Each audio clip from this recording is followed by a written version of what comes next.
Black Star Network is here. Oh, no punches! I'm real revolutionary right now. Support this man, Black Media. He makes sure that our stories are told.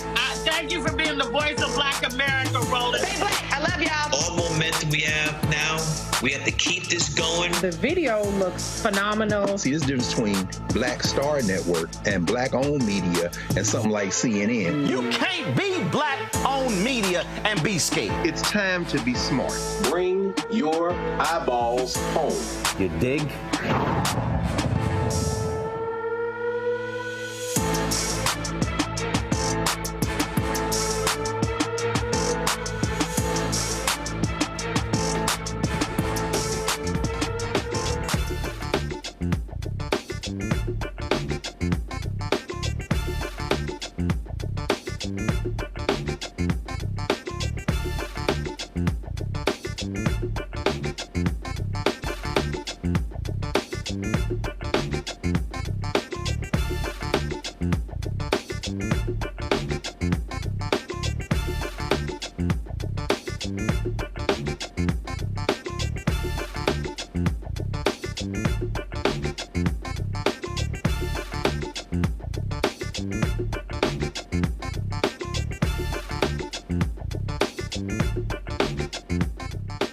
Today is Friday, February 2nd, 2024. Coming up on Roland Martin Unfiltered, streaming live on the Black Star Network.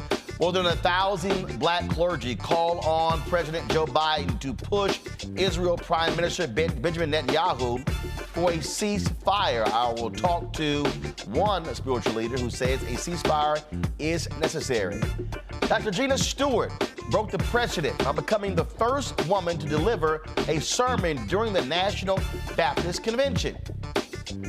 The sermon was mysteriously taken down, and why did some of these pastors walk out? She will be joining us on the show. Today is exactly 2 years since Amir Locke was gunned down within seconds of the Minneapolis, Minnesota Police Department trying to execute a no-knock warrant. His family will be here to tell us how they've been doing to get justice for Amir. Plus, tonight we honor two legends we lost this week. Actor Carl Weathers, of course, known to play Apollo Creed in Rocky. He passed today at the age of 76. And we continue paying tribute to civil rights activist and radio talk show host Joe Madison, known as the Black Eagle. We'll talk to one of his Sirius XM radio hosts, Lori Daniels Favors. Also, Vice President Kamala Harris called into the network to express her thoughts on the passing of Joe. We'll have that. Plus, last night I was in Dallas. We'll hear from Reverend Al Sharpton, Reverend Frederick Douglass Haynes III, and also Harry Johnson, the MLK Memorial Foundation, with their tributes to Joe as well. It is time to bring the funk on Roland Martin Unfiltered on the Black Star Network. Let's go. He's got it. Whatever the miss, he's on it. Whatever it is, he's got the scoop, the fact, the find. And when it breaks, he's right on time and it's rolling. Best believe he's knowing. Putting it down from sports to news to politics. With entertainment just for kicks, he's rolling. It's on go, y'all. It's Roland Martin, rolling with Roland now.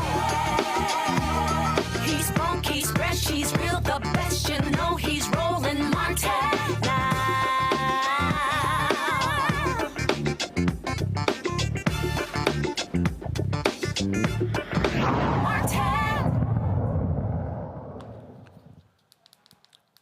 Folks, we are entering the fourth month of the Israel-Hamas war. It launched on October 7th with more than 1,400 Israelis were killed in a surprise attack by Hamas. According to the United Nations Office for the Coordination of Humanitarian Affairs, the death toll is closing towards 28,000, nearly 70,000 injured, and 1.7 million people have been displaced since the conflict began. A coalition of more than 1,000 black pastors and faith leaders are pressuring the Biden administration to push for a ceasefire. Folks, through meetings with White House officials, open letters and of course ads in newspapers, ministers have made a moral case for President Biden and his administration to do all they can to pressure Israel to cease its offensive operations in Gaza. Joining me now is Reverend Dr. Barbara Williams-Skinner, co-chair of the National Black Clergy Network. Dr. Skinner, glad to have you here. So, how has this been building? Obviously, you don't pull together 1,000 just by happenstance. And so, has this been the case since this war started, or did it pick up steam the last 2 months? First of all, we do want to give God the glory for the life of Joe Madison and his amazing legacy. Roland, the minute we got the news about October 7th, we started meeting because we value all life. And if lives are at value, Israeli lives are valuable, and so are Palestinian lives. So we met with the White House on the 27th of October and expressed our concern to them. Nothing moved. So on the 8th of November, we took out that ad. It didn't start with that. Our first letter was maybe signed by maybe 300 Black clergy. But then by the time we got ready to do the New York Times ad that came out on November 8th, we had over 1,000 Black clergy incensed that there was so little value to Palestinian lives. They're not anti-Semitic. They are pro advocacy for the oppressed. And they identify the way we identified years ago with South Africans and apartheid. Many young people especially, but Black clergy of all ages are identifying with Palestinians. The sense that they have is, remember, there were 7,000 lives lost at the time we did the ad, and 3,000 were children. Today, as you said, 28,000. Okay. So at what point are enough lives enough to be lost? And there's no end in sight. Starvation, pandemic, disease, famine is happening right now. And you can't target an apartment building or a school or a hospital and say, there's one person in there we want to get, but there are 500 others who have nothing to do with the fight, and you shoot the bomb, you intend to kill them. We are deeply concerned that there is no end in sight. So we call for a bilateral ceasefire. We think that this is going to explode to the entire Middle East. We saw three black young people killed from Georgia. Black community is paying the price of this. So it is time for us. I pray that many more would call out to the president and say, this is going to affect the election. It is going to affect the Black vote, and you need to stand up, particularly since we are paying as taxpayers for this war. You've had the administration say they do not believe a ceasefire is necessary at this particular time. There are others who say that Israel has the absolute right to defend itself from these attacks from Hamas. Your response? Israel has a right to defend itself. But what we're hearing from backdoor from the foreign affairs people is that they're using unsmart bombs that are scattering like a shotgun. That's number one. Number two, Israel is no more secure today than they were when they started this bombing. So there's got to be more diplomacy and other ways of getting at this problem. So what happens? What's the end game for Netanyahu, who seems to be working just to stay in office? So are we going to let Netanyahu, as taxpayers and citizens, tell us how long we're going to pay for a war that's it seems to be in part to keep him in office? Or we know that members of the Senate and Raphael Warnock and Senator Van Hollen and others have an amendment they just put in, Roland, for some conditions to be put on that $14 billion. We know also that there's a discussion right now in the White House about a 60-day ceasefire. That very term is being used, ceasefire for hostage release. If you're going to release hostages for 60 days, then you can add humanitarian aid to that hostage release and extend that while you're talking about diplomacy. This is bilateral. We're not talking about Israel only putting down their arms. We're saying Egypt, Qatar, and others are standing in the place in those negotiations for Hamas. They're having that conversation while people are being killed.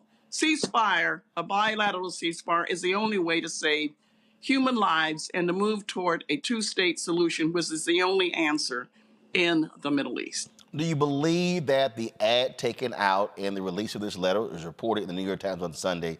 Do you believe it is having an effect? Oh, absolutely. I mean, it's having an effect in this sense, Roland. It's forcing people to make some moral choices.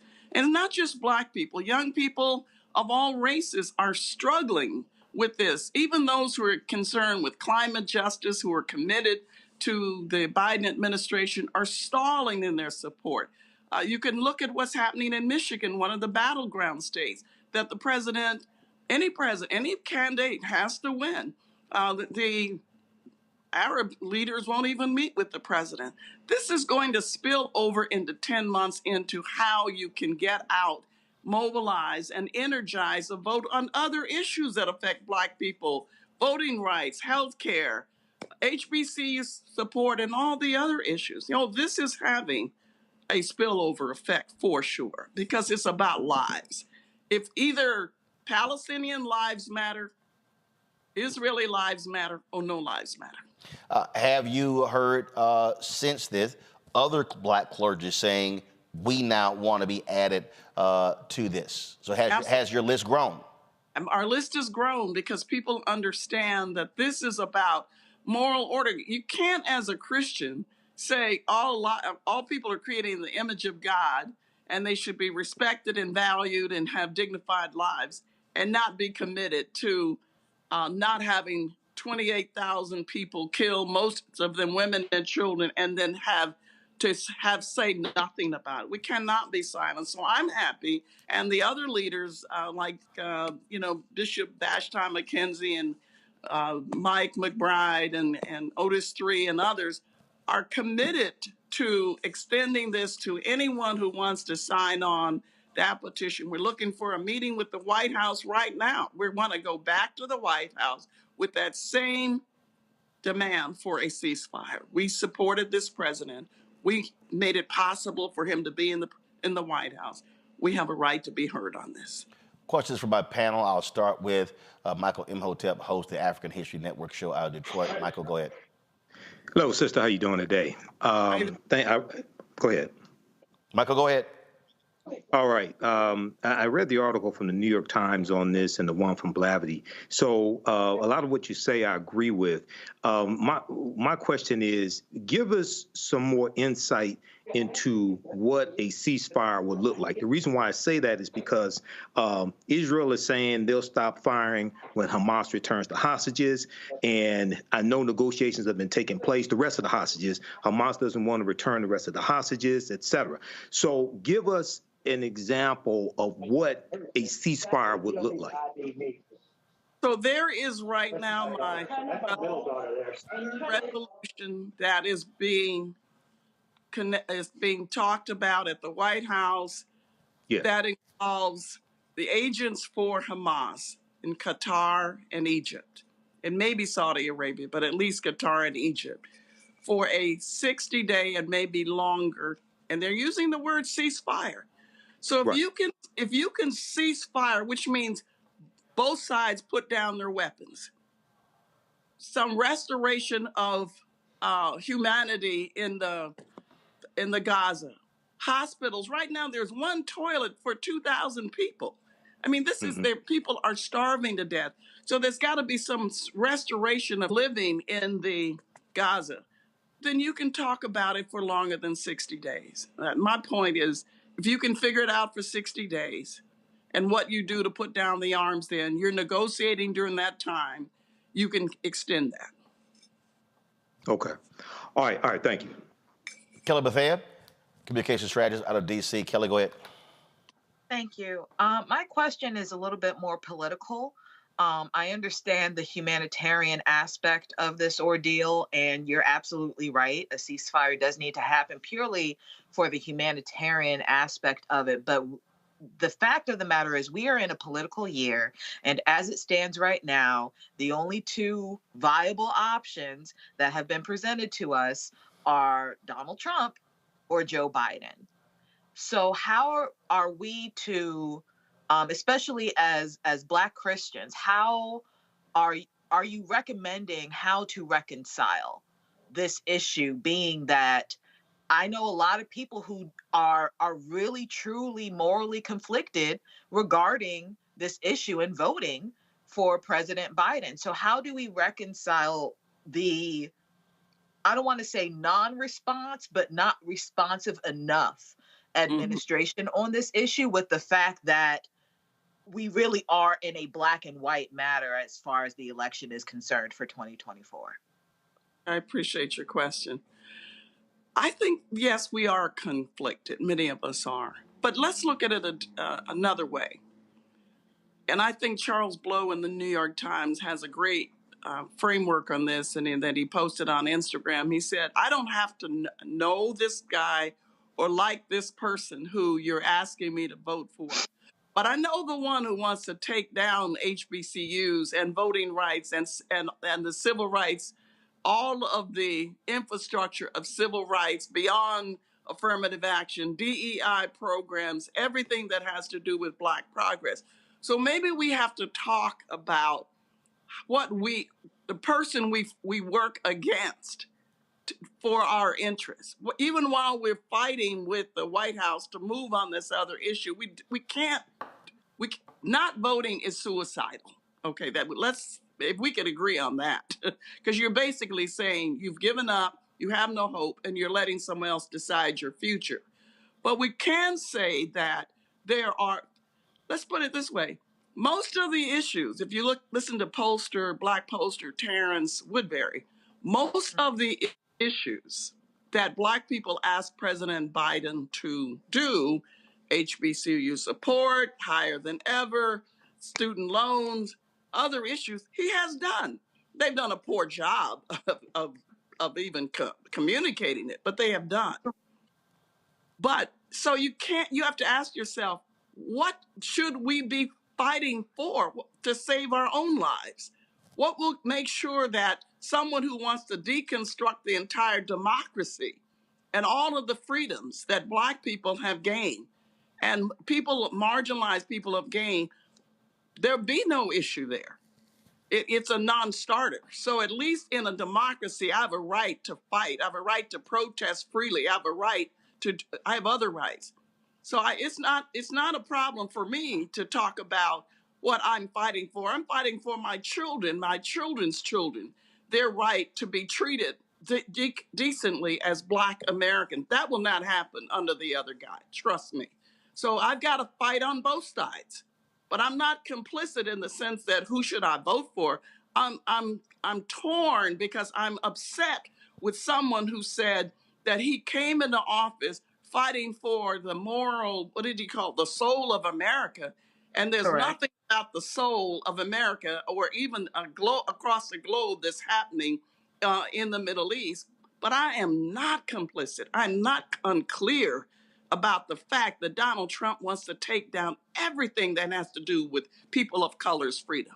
So I got to fight to save my people. So I'm clear about that. Thank you. Matt Manning, civil rights attorney, joining us from Corpus Christi, Texas. Matt, go right ahead. Well, I'm actually down on the border today, so if you can't hear me well, it's because my service isn't great. But we got Dr. you. William Skinner, my question for you is, what are you hearing from your parishioners about their opinions and beliefs as it relates to the ceasefire, and what do you extrapolate from that, kind of to Kelly's question, in terms of what you expect their voting behavior to be in this election cycle coming up? I think we have to be honest, I think we have an uphill battle, not just with younger African Americans, but with African Americans, period. Christians, I can speak for, not other races or faiths, who are struggling with, we are oppressed people, the Palestinians are oppressed, we identify with them. The longer this goes on, the harder it's going to be to make a moral argument for the current president, the longer this goes on. That's a fact. And 10 months is a very short time to mobilize our people. Many of us have started already. And so we're starting with the messaging. But what we're hearing is people are torn about this war, even as they are clear about what the alternatives will do to tear down every point of freedom that Black people have ever gained in this country. All right. Dr. Barbara Williams-Skinner, we appreciate it. Thank you so very much. You are welcome. God bless you. Folks, got to go to a break. We come back, more on Roland Martin Unfiltered, including we'll be talking about the Amir Locke story also. And Dr. Gina Stewart, okay, female pastor, preaches at the National Baptist Convention. All of a sudden, her sermon and all the sermons on their Facebook page comes up missing. They say, oh, it got hacked. Really, y'all? She'll join us. It's time. Folks, we'll be right back on Roland Martin Unfiltered right here on the Black Star Network.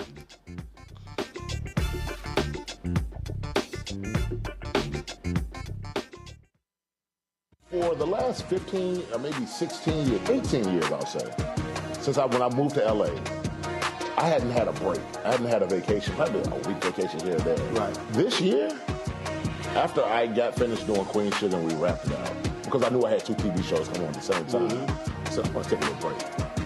So I've been on break for the first time, and I can afford it now. Praise God. You know what I'm saying? Right. So I can afford it. I'm like, I can sit back and ain't got nothing to worry about, man.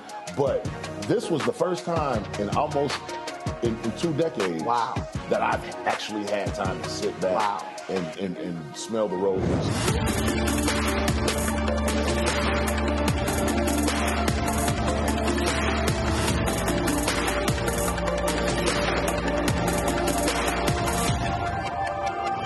Next on the Black Table with me, Greg Carr. Immigrants lured off Texas streets and shipped to places like Martha's Vineyard and Washington, D.C. Believe it or not, we've seen it all before. You people in the North, you're so sympathetic to Black people, you take them. 60 years ago, they called it the reverse freedom rides. Back then, Southern governors shipped Black people north with the false promise of jobs and a better life. It's a part of a well-known playbook being brought back to life. So what's next? That's next on the Black Table, a conversation with Dr. Gerald Horne about this issue of the reverse freedom rides, right here on the Black Star Network. Hey, yo, what's up? It's Mr. Dalvin right here. What's up? This is KC, sitting here representing the Jodeci, that's Jodeci, right here on Roland Martin Unfiltered.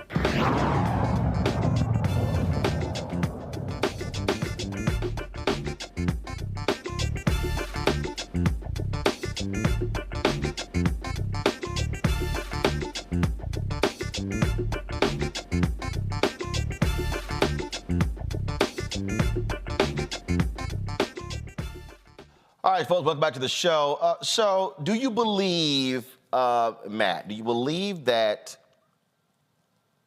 if there is not a ceasefire, and we're hearing reports that both sides are negotiating a 60-day ceasefire, do you believe if this prolongs that it is going to have a negative impact on young voter turnout, Black voter turnout, Muslim turnout, and this could potentially hinder Biden-Harris being reelected?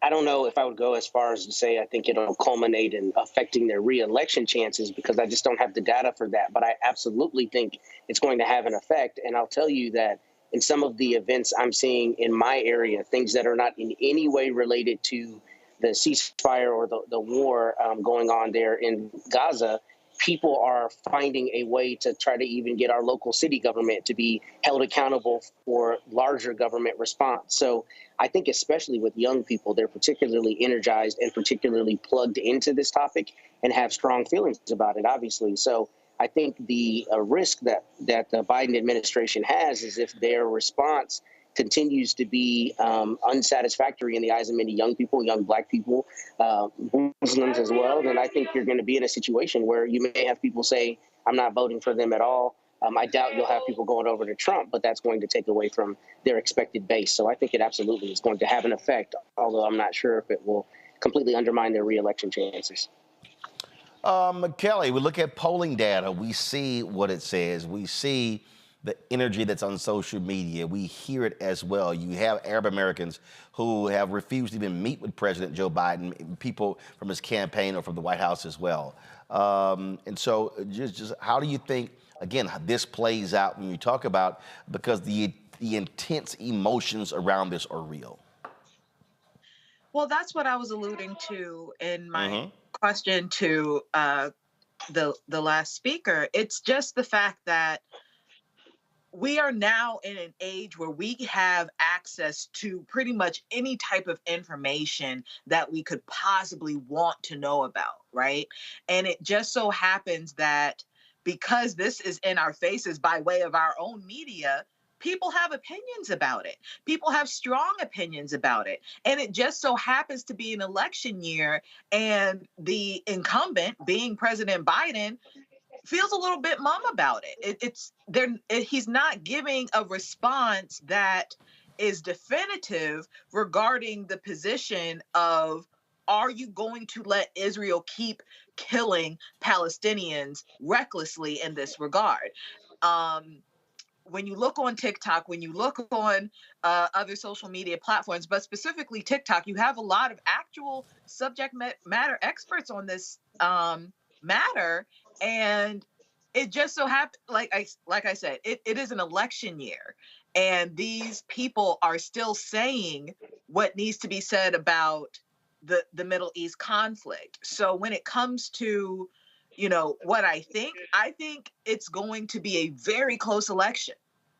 Not just because of youth voter turnout, because if I recall correctly, stats show that youth voter turnout, while it is helpful, we are still in an age where older Americans are the biggest voting bloc that we have. So without youth voter turnout, I don't think Biden is going to win, but it's going to be incredibly, incredibly close if he does not rectify this matter in a way that actually, frankly, makes him seem human about it. Because just saying October 7th over and over again against everything that we're seeing online, that, mind you, is not propaganda, it's not AI, it's not fixed or tweaked or anything like that. This is stuff happening live on the ground, as opposed to what we have seen from IDF and the like that has been proven to be false information.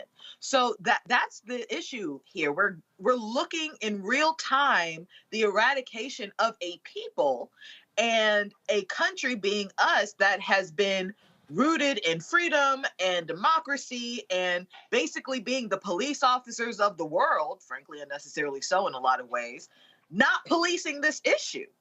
That is the crux of what people have angst about, and that's going to come out in this election. Michael?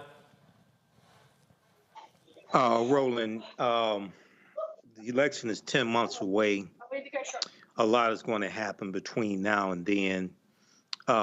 It could have an effect on the youth vote. It could depress the youth vote if a ceasefire does not happen. Now, hostages can be released without a permanent ceasefire taking place. So a lot of this is unknown. It's going to be a close election. It was going to be a close election before this happened, October 7th. Okay, in the 2020 election really came down to about 40,000 votes over 3 or 4 states. Even though Biden won by 7 million popular votes, it was those 40,000 votes in about 3 or 4 states that gave him the 306, I think it was, electoral college votes that put him over 270.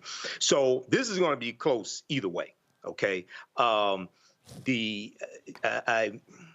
We could be close to a 60-day ceasefire right now to get more hostages released, including American hostages. So we'll have to see how this plays out. But also at the same time, I do agree the Biden-Harris administration, as well as the Biden campaign, has to do I know they're ramping up, but they have to do a better job of messaging, especially down at the grassroots. People who don't read the U.S. Constitution, people who don't follow politics on a daily basis. Okay, they have to do a better job of messaging what has been accomplished and contrast that to Donald Trump and Republicans, because it's not just Trump himself, it's Republicans who overwhelmingly, consistently vote almost against everything that's been accomplished by the Biden-Harris administration.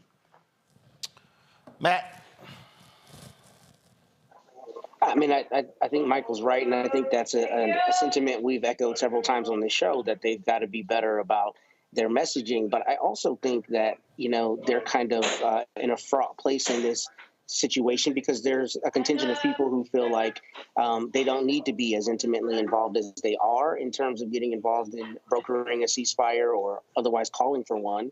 And then there's a contingent of people that feel that they need to be even more demonstrative in terms of their position on calling out Israel for its human rights abuses. So I think it's fraught with issues no matter how they approach it. But in terms of young people particularly, I think the messaging has to be clear, and the messaging has to be stronger against genocide, against the humanitarian issues, so that there aren't people who say, look, the United States is in bed with Israel, and no matter what Israel does, it's never going to call it out. I think that's the sentiment of many people, and I think the Biden-Harris administration would do well to directly combat that.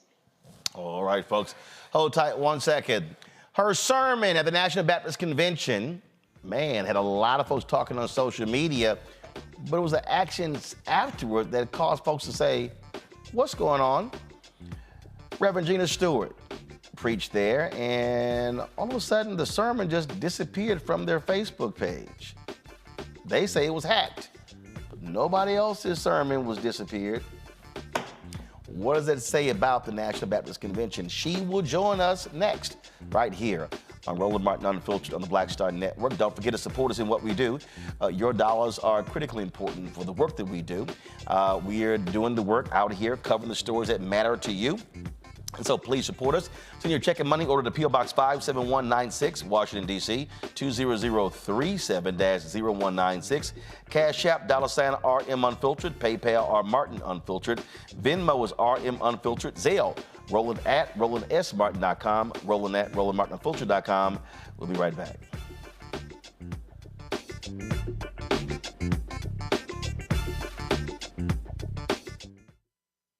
Grow your business or career with Grow with Google's wide range of online courses, digital training, and tools. Gain in-demand job skills with flexible online training programs designed to put you on the fast track to jobs in high-growth fields. No experience is necessary. Learn at your own pace. Complete the online certificate program on your own terms. Stand out to employers, get on a path to in-demand jobs, and connect with top employers who are currently hiring. Take one professional career certificate program or all 6. Earn a Google Career Certificate to prepare for a job in a high-growth field like data analytics, project management, UX design, cybersecurity, and more. All professional career certificate programs must be completed by December 31st, 2024. Scan the QR code to complete the application. There are 1,000 scholarships available. Grow with Google and J. Hood and Associates. Be job ready and qualify for in-demand jobs. I'm Faraji Muhammad, live from LA. And this is The Culture. The Culture is a two-way conversation. You and me. We talk about the stories, politics, the good, the bad, and the downright ugly. So join our community every day at 3 p.m. Eastern and let your voice be heard. Hey, we're all in this together. So let's talk about it and see what kind of trouble we can get into. It's The Culture. Weekdays at 3, only on the Black Star Network. Carl Payne pretending to be Roland Martin. Holla! You ain't got to wear black and gold every damn place, okay? Ooh, I'm an alpha, yay.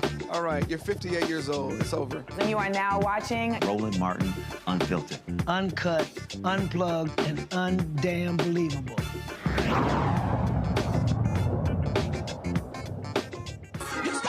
Spirituality as a if you're prejudiced, just say you're prejudiced. If you're a sexist, say you're a sexist. If you're a racist, say you're a racist. If you're homophobic, say you're homophobic. Stop using your spirituality.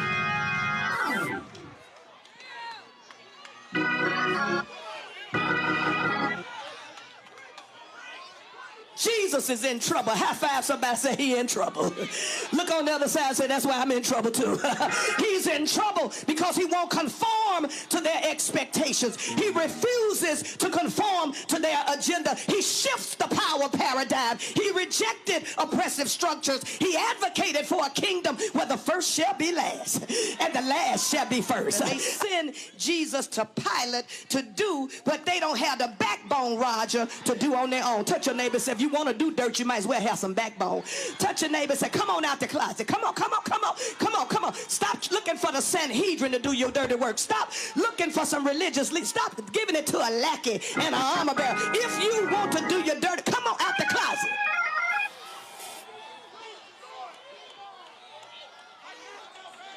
In his book, Shaping the Claim, Dr. Marvin McMichael asserts that instead of using biblical characters as models of how we should live, we should use them as mirrors of how we actually do live. The truth of the matter is we don't want to be like Pilate, but we really are. The truth of the matter is we want to stand up for justice, but we get scared. The truth of the matter is that we want to let Jesus go free, but we are worried about political expediency. We're worried about being put out. We're worried about being talked about. We're worried about being ostracized. Pilate reminds us that erga Dei, we are called to answer the question, what will you do with Jesus? Because there are lots of folk who claim to follow Jesus, but their ideals and their ideology and their practices and their conduct and behavior are antithetical to the Jesus who was tried before Pilate. The Jesus who stood before Pilate spoke truth to power. The Jesus who stood before Pilate confronted religious leaders and Roman leaders. The Jesus who stood before Pilate was not silent in the face of oppression. You stop using spirituality as if you're prejudiced, just say. All right, folks. Dr. Gina Stewart, the lead pastor at Christ Missionary Baptist Church out of Memphis, became the first woman to preach at the National Baptist Convention Joint Board Session last month. Folks were commenting on social media. A lot of people said they were pleased to see that. They were posting clips.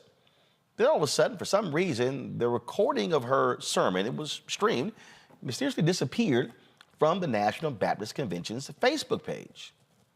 Now, they claim that it got hacked. But the problem is nobody else's sermon was deleted. Now, the sermon, we found it on the church's YouTube page.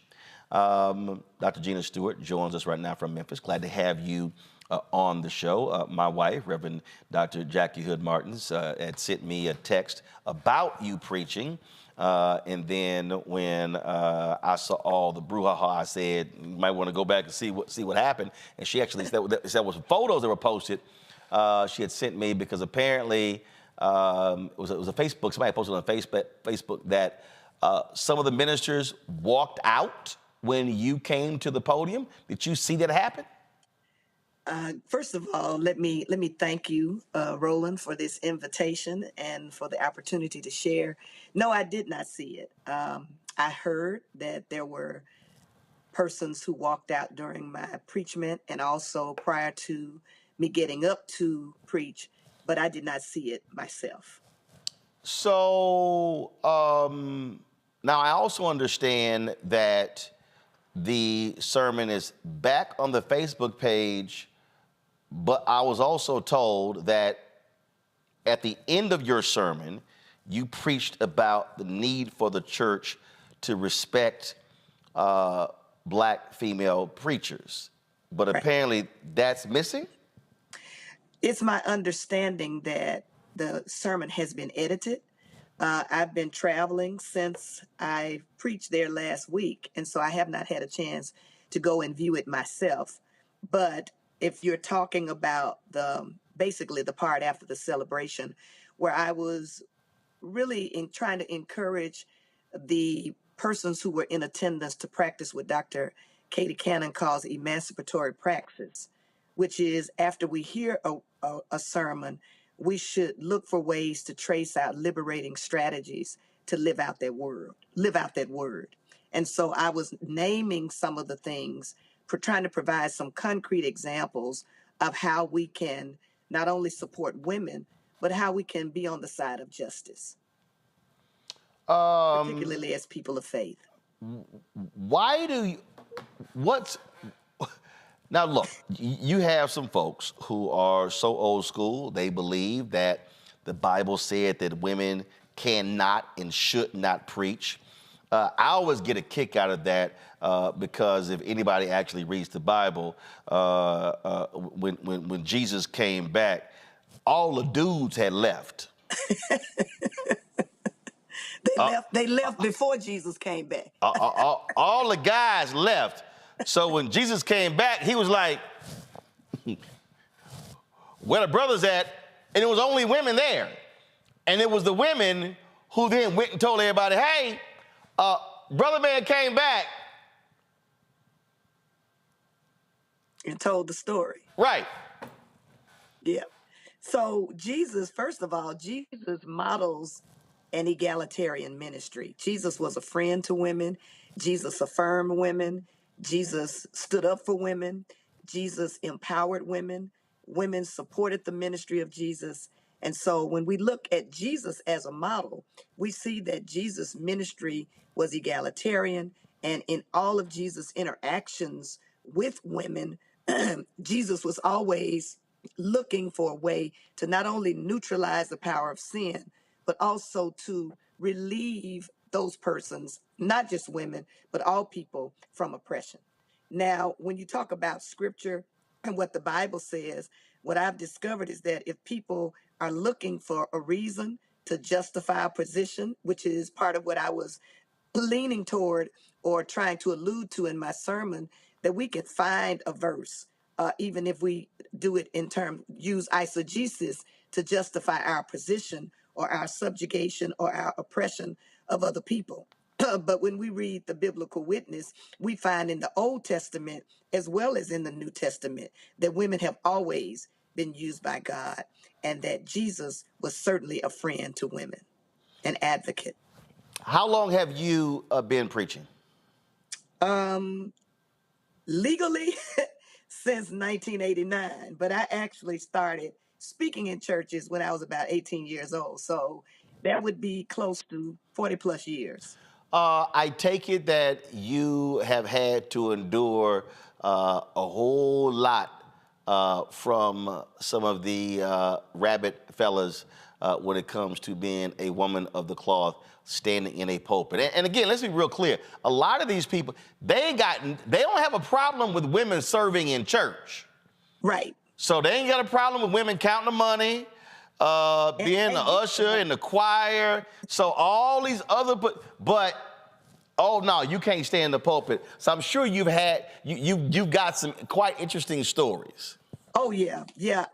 Myself, along with, you could talk to any woman in ministry, and you would find that all of us have interesting stories. Because, and of course, in my tradition, which is Baptist, Baptists have historically been, if you will, conservative as it relates to whether or not women can preach. There are even people that make the delineation that say, well, a woman can preach, but she can't pastor. And I've been pastoring close to 29 years, and you would not even begin to imagine some of the things that people have said to members of my church over the years, male and female. When I was initially called to pastor, people said people would tell my members that they would go to hell because the pastor was a woman.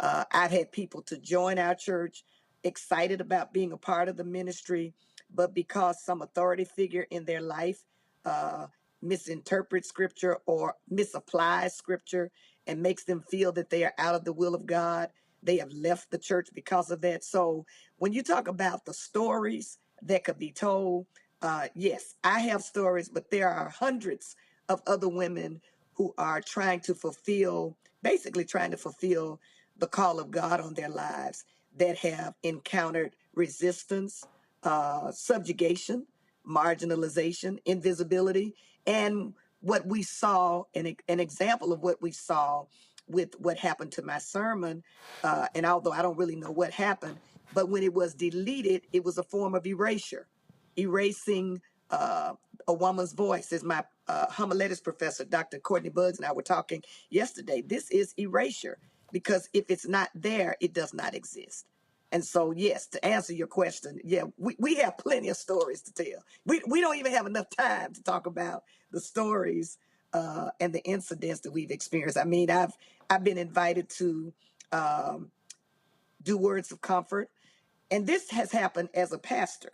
I've been invited, and it has happened a while ago, but I've been invited to do words of comfort as a pastor for members of my church who invited me to come and have words of comfort. And there have been pastors, not many, but a few, who have called me in advance and said, I haven't taught my people yet about women in ministry. So I just want to ask you, when you come, if you'll sit in the audience and not come to the pulpit. That happened to me as a pastor. I remember. When I joined the Church Without Walls, we were visiting another church, and we were leaving church, and Jackie says, I got to stop by my place. I got to change clothes. I was like, what you got to change clothes for? This church doesn't allow pants. And I was like, I guess we ain't going to visit that church. I said, we have to give Pastor West our and so then she started telling me about something that happened at this church where they all came in, and again, Pastor Ralph D. West, he was senior pastor at Brook Hollow Baptist Church Without Walls.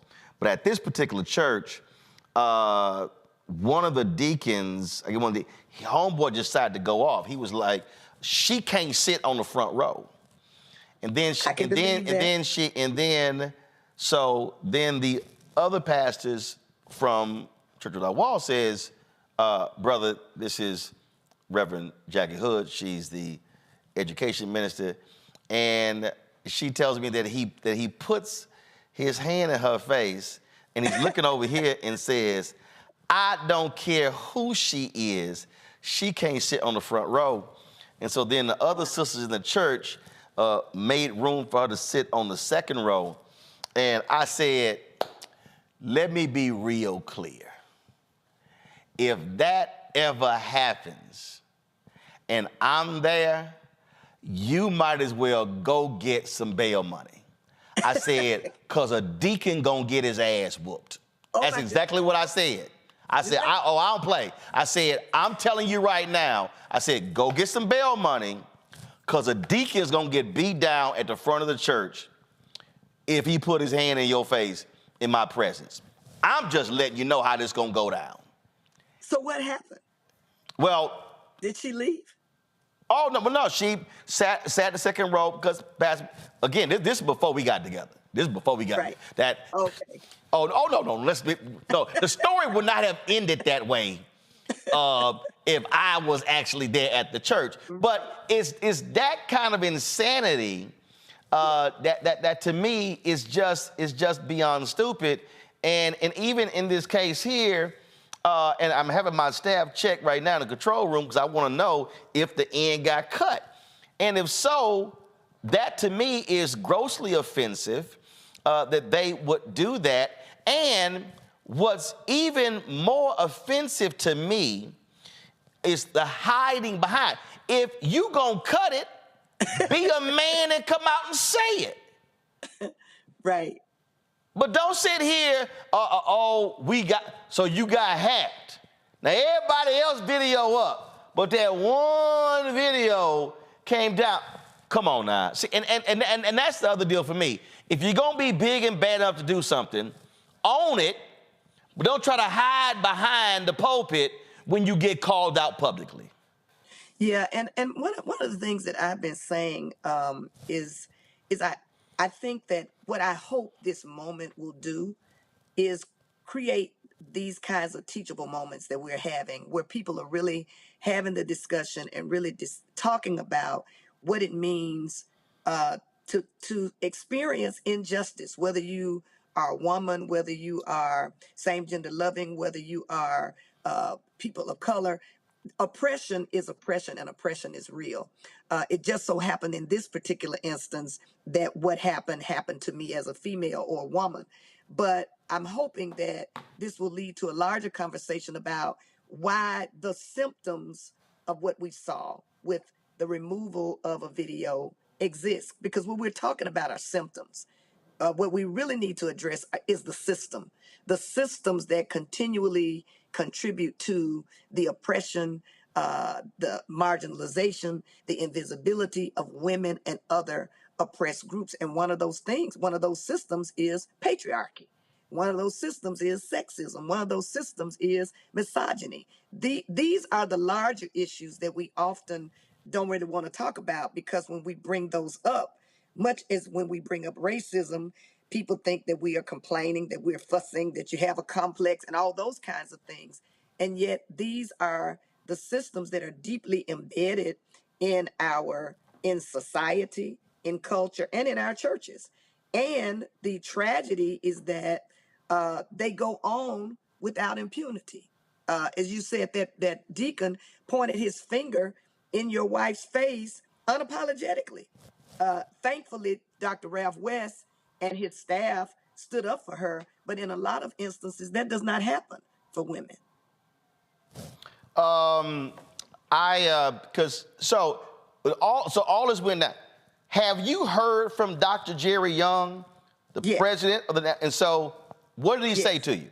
He apologized, and he informed me that he would never do something like that. That the same thing he said publicly in the convention is what he said to me, that they believed that it was hacked.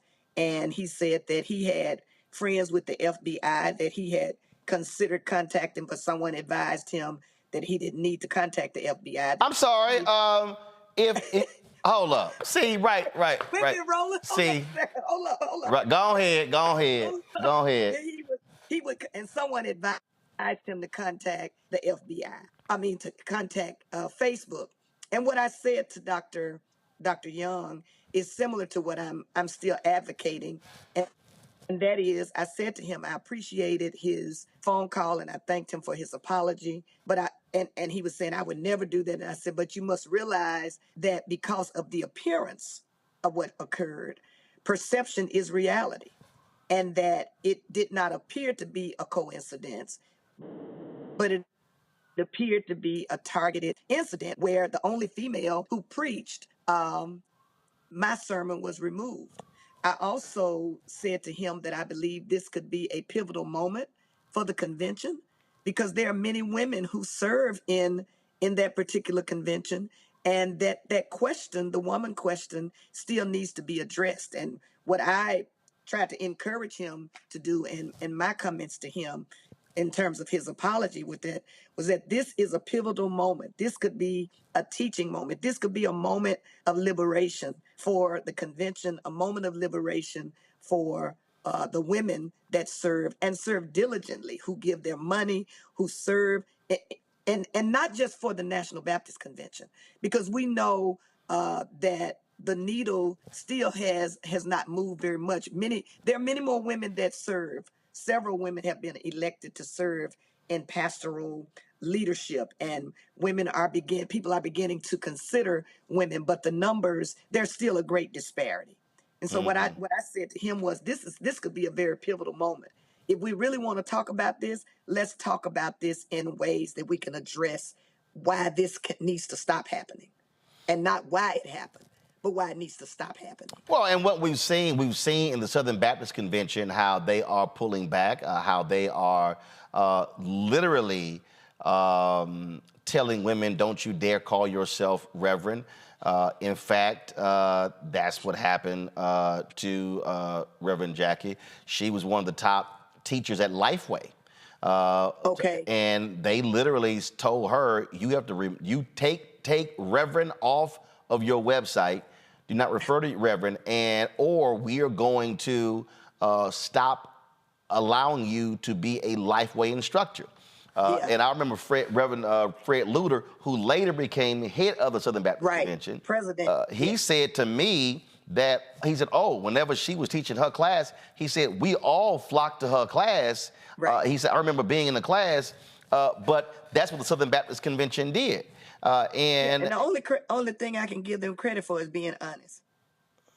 Yeah, I mean they were upfront about it, and you know that has caused a serious problem because you've got a number of women who they've made it perfectly clear we don't you're not gonna call yourself a reverend, you're not gonna call yourself a pastor, and that's been, you know, again, they want to return it to being a very conservative convention, and the reality is that is causing friction. Numbers are dropping.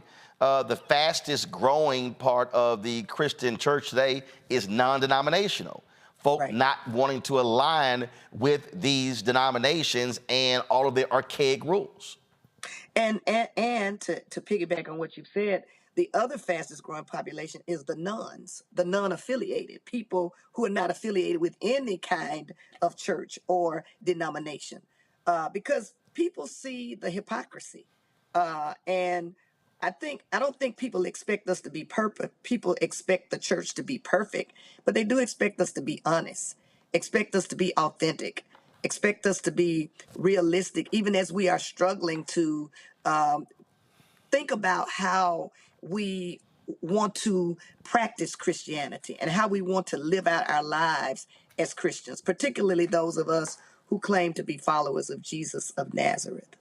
Hold tight 1 second. I'm going to go to a quick break. I'm going to come back. My panel, they've got some questions. Folks, we're talking to Reverend Gina Stewart of Christ Missionary Baptist Church out of Memphis, who was the first woman to preach at the National Baptist Convention Joint Board session. And it caused some of them to get in their feelings. We'll discuss more when we come back. Roland Martin Unfiltered right here on the Black Star Network.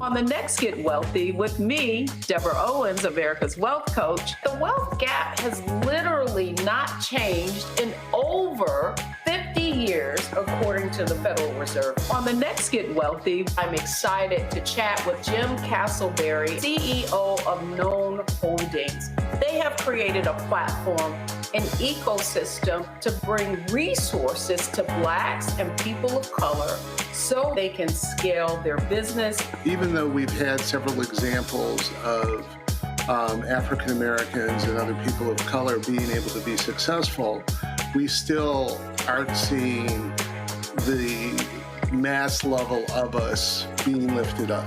That's right here on Get Wealthy, only on Black Star Network. This is Reggie Rock Byford. You're watching Roland Martin, unfiltered, uncut, unplugged, and undamn believable. You hear me?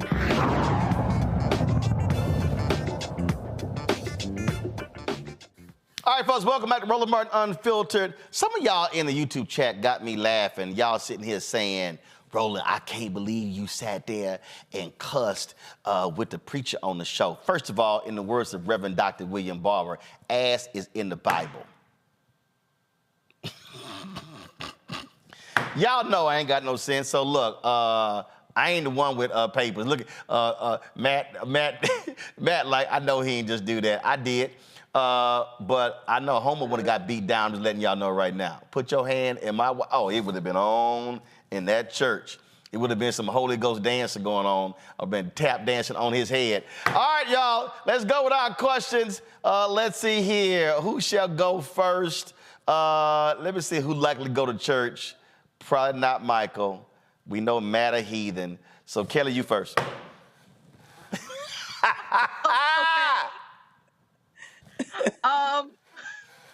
I'm sorry, that threw me for a loop. Reverend, thank you for coming on the show. Thank you. My question to you is a little personal because I actually haven't been to church in a while. correction. I haven't had a church home in a while, specifically because of church politics. I grew up in a mega church. I saw how they treated my mom and family upon, divorces and other, interfamily things, and the hypocrisy that you mentioned. I've definitely been witness to quite a few things. So it left a bad taste in my mouth. Not saying I'm any less Christian, but I'm really discerning when it comes to a church home. So my question to you is regarding women in the pulpit in general, because that's another thing. My mom was a minister of music. I've seen her on the pulpit many times, both as a music director and a musician, but also as a preacher.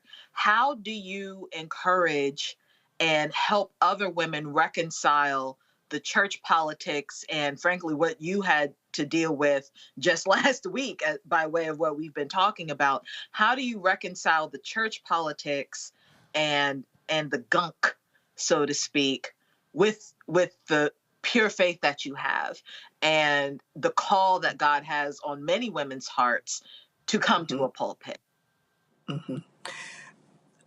That's a long question and a good question, and I'll try to give you my Cliff Note version. Yeah. Praise the Lord. Yes, the Cliff Note version. My Cliff Note Kelly version. with the 8-part question. Yeah, I think first of all, you do have to recognize, number one, and I'll kind of share out of my own experience. When I was making the decision to go into ministry, I was aware of some of the resistance that I would encounter, not necessarily from my pastor, because he was very affirming of women, but because I knew that our denomination was conservative toward women, and I knew that there were people who would not necessarily embrace my calling. But what I had to do was spend some time, a season of discernment, spend some time in a season of prayer to get this green light, if you will, from God. And of course, after even talking with one of my mentors, one of the things she told me was, no one can clarify your calling. No one can validate your calling. That's something that God has to do. But she did tell me, act on what you have been told to do. And what I decided to do was act on that, yes. And I accepted my call to ministry at the age of 29. And here I am at the age of 63. And while there have been challenges, I'm glad that I said yes. As it relates to the politics, I think we are spiritual organisms, but they're also made up of human people. And those people work with us on their jobs. They work with us on our jobs. They're in our sororities. They're in our fraternities. And we have to recognize that people are not where it does not yet appear what we shall be, but we are all on a trajectory of growth. And people mature at varying stages and at varying places. I don't know that you can get around politics, because wherever you have a group of people, politics is going to in some way, shape that organization.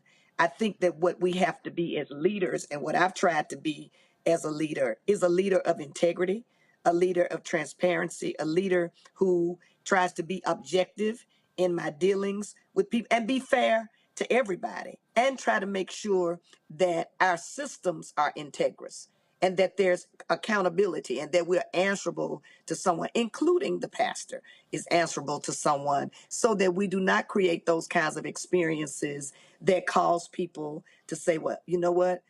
When I was growing up, they used to say, baby, just stay out the office. If you stay out of the office, and what they were really referring to, if you can stay away from the politics of church, that you will be fine. But you really cannot be involved without experiencing some of that. And so I think one of the things we have to do is realize that we're dealing with human beings who have shortcomings, not to make excuses, but we also have to realize that people. Yeah, just fact.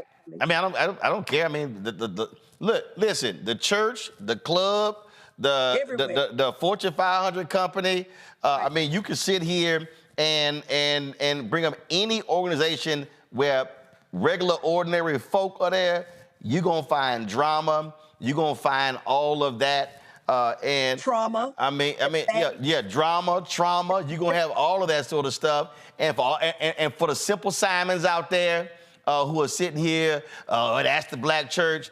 No, it's not. The biggest. It's not unique to the black church. Listen. The Southern Baptist Convention, a report was done showing all of the freaks and the pedophiles and the sexual abusers in there. And let's not talk about the Catholic Church Right. and all of the nonsense there. So let's just be real clear right there. All right. And can I add, Roland, that I think the other thing has to do with expectations. And whenever there's a discrepancy between expectation and reality, disappointment occurs. When we go into a church, we have this expectation that it will be different, that it will just be joy to work with the saints, and that everybody loves Jesus and everybody is going to be above board, that people are not malicious, that you won't encounter any of the things we encounter on our job, but that is not the reality. The reality is that the same people that we work with on our jobs in these other spaces are also in our churches. Indeed. Matt? First, I want to say, Dr. Stewart, you notice that Roland talking about me, but he talking about fighting Deacon Aloysius Jenkins in the church. So hey, put your hand in my wife's face. I'm letting you know what's gonna go down. You make it. Well, you know what? In any event. Well, we're grateful that you are willing to defend your spouse. That's for sure. Oh, listen, do it to my wife, my sister, my mama. I'm just letting y'all know somebody gonna get smacked.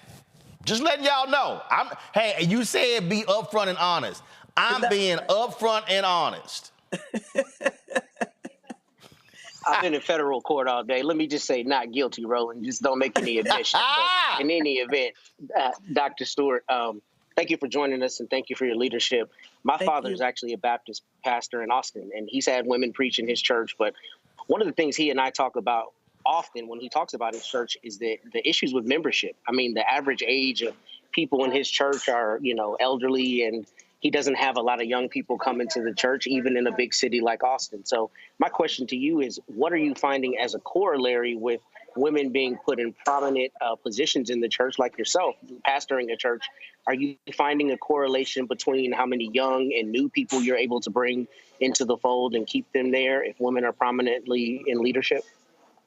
I think it depends on the context. I'm in the South, and I had one person to tell me who had moved their membership, that they moved their membership because they wanted to see more men in leadership. And what I said to them was, I don't think you want to see more leadership. You probably wanted to see, your husband probably wanted to see all men in leadership. But because I believe in an inclusive kind of church, the body of Christ, that male and female bring gifts, children, seniors, young adults, etc., then inclusivity should be I try to practice inclusivity. And so as it relates to the way that I lead, women and men lead at our church. And we're trying to train children to grow up to lead. We give them space to lead. We try to create space because that's the kind of environment that I was raised in. In my church environment, I did not become an adult and start serving in churches and given opportunities to lead. I was given those opportunities to lead and to nurture my gifts from the age of 10 when I was baptized up until I began to accept my call to ministry, and then later went into the pastorate. So I think a lot of it has to do with I'm saying that to say I think a lot of it has to do with the philosophy of the pastor and that pastor's ministry philosophy. I operate from a philosophy of inclusion, which means that I'm always trying to be intentional about making sure that everybody in the congregation is represented. Because when people come to a congregation, they need to see themselves. If a woman goes into a congregation and she doesn't see anything but men in leadership, that should be a red flag. Before the pastor says anything, it should be a red flag that this may not be a place where my gifts can flourish. Because who we put in leadership says a lot about what we think about the people that we are inviting to serve. Our values. That's right. Thank you, Doc. Michael. You're welcome. All right, Dr. Gina Stewart. I guess Roland said he was saving the heathen for last. But even though I don't go to, Sustained. Even though I don't go to a church physically, I do attend services online. Bedside Baptist. Village, the African Village out of Atlanta, Georgia. And you were doing that before COVID? Yeah, before COVID. Yeah. Yep, Bedside Baptist. Going back to 2010. Going back to 2010. What'd you say? Roland won't let you state your case. Gone. Yeah, well, Gone.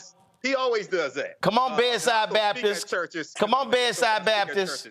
So in your January 23rd speech, you said, I think the larger issue is how has patriarchy, how has misogyny, misogynoir, and sexism to the symptoms and the kinds of practices that we see. And then right before the break, you said that this can serve as a moment of liberation, and you talked about women being oppressed in the church. What was the response from pastors, from ministers, male pastors, ministers, etc., when you talked about this can serve as a moment of liberation and women being oppressed in the church? What was their response to those statements?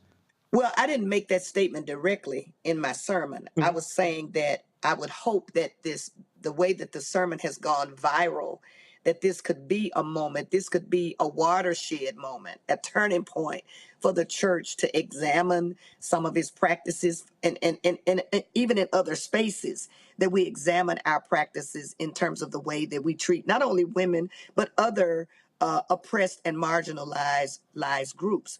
Now, I will say that one of the things that, in addition to the way that this sermon has gone viral and just been on all kinds of platforms, has been the way that this message has resonated with male and female, with men and women.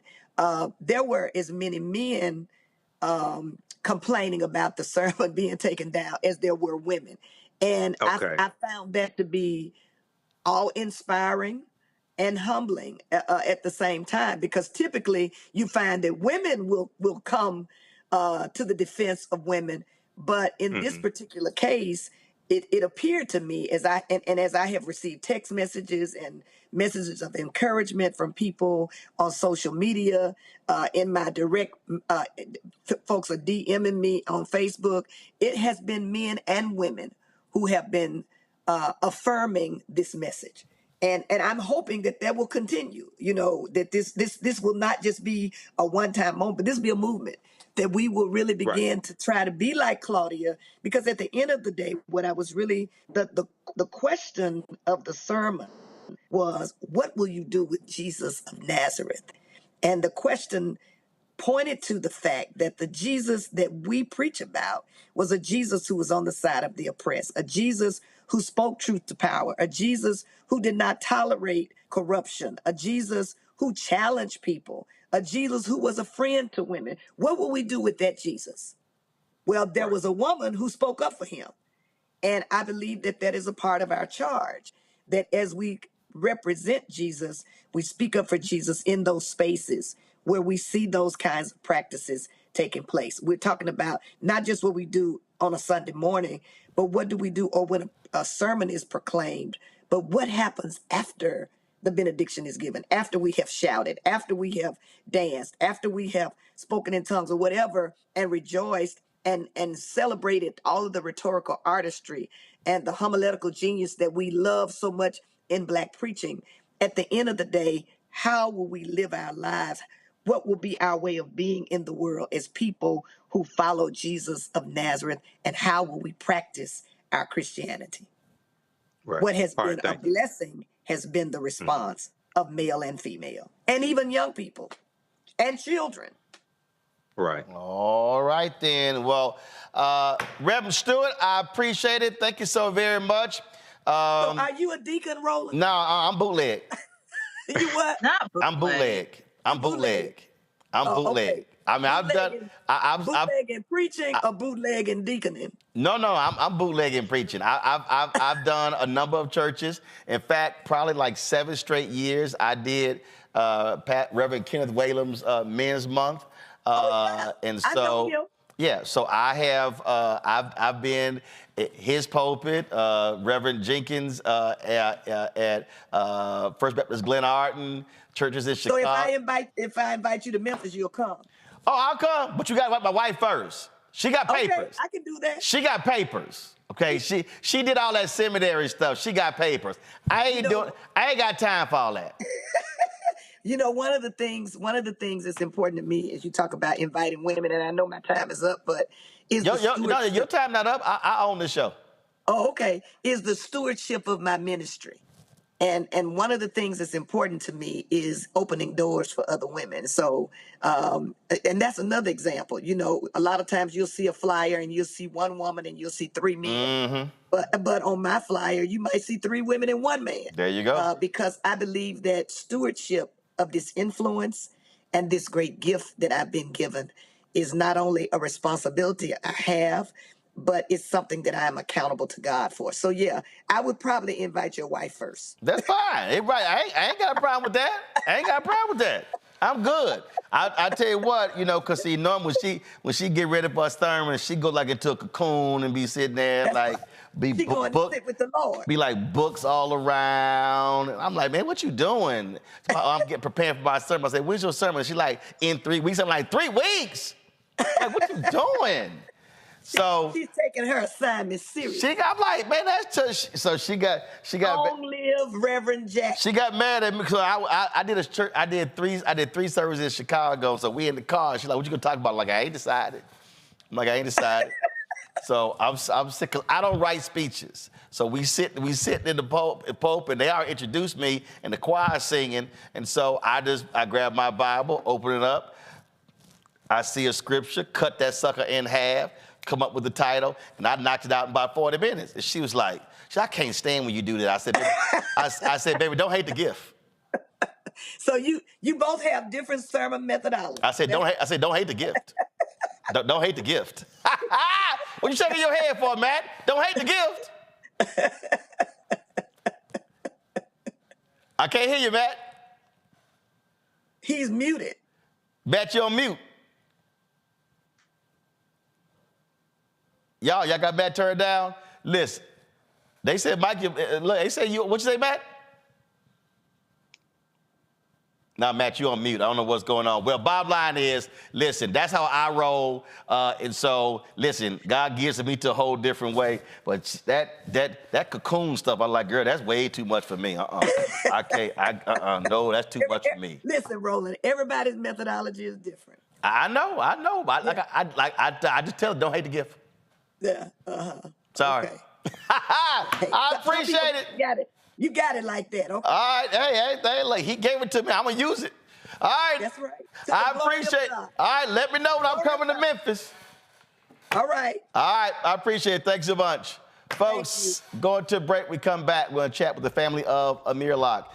It's been 2 years since he was gunned down by cops in Minneapolis. They have continued to keep his memory alive, and we'll discuss that on the show. Plus, we pay tribute to Joe Madison. Vice President Kamala Harris went on Clay Kane's show on Sirius XM and shared her reflections on President Joe Biden, also released a statement last night as well. We have all of that for you, and I'm actually going through, sitting here looking at all the photos from we went to Washington watch. I'm going to have some of those ready for you when we pay tribute to Joe. You're watching Roland Martin Unfiltered right here on the Black Star Network. Back in a moment.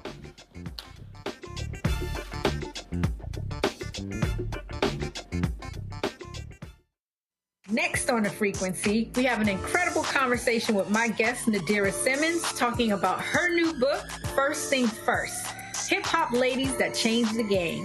The founder of Gumbo Net tells us the stories behind the women in hip-hop, starting with the first woman that promoted the hip-hop party to Megan Thee Stallion. There's even a chapter on me. Thank you so much for including me in there. It's just so you had to be in there. That's next on The Frequency on the Black Star Network.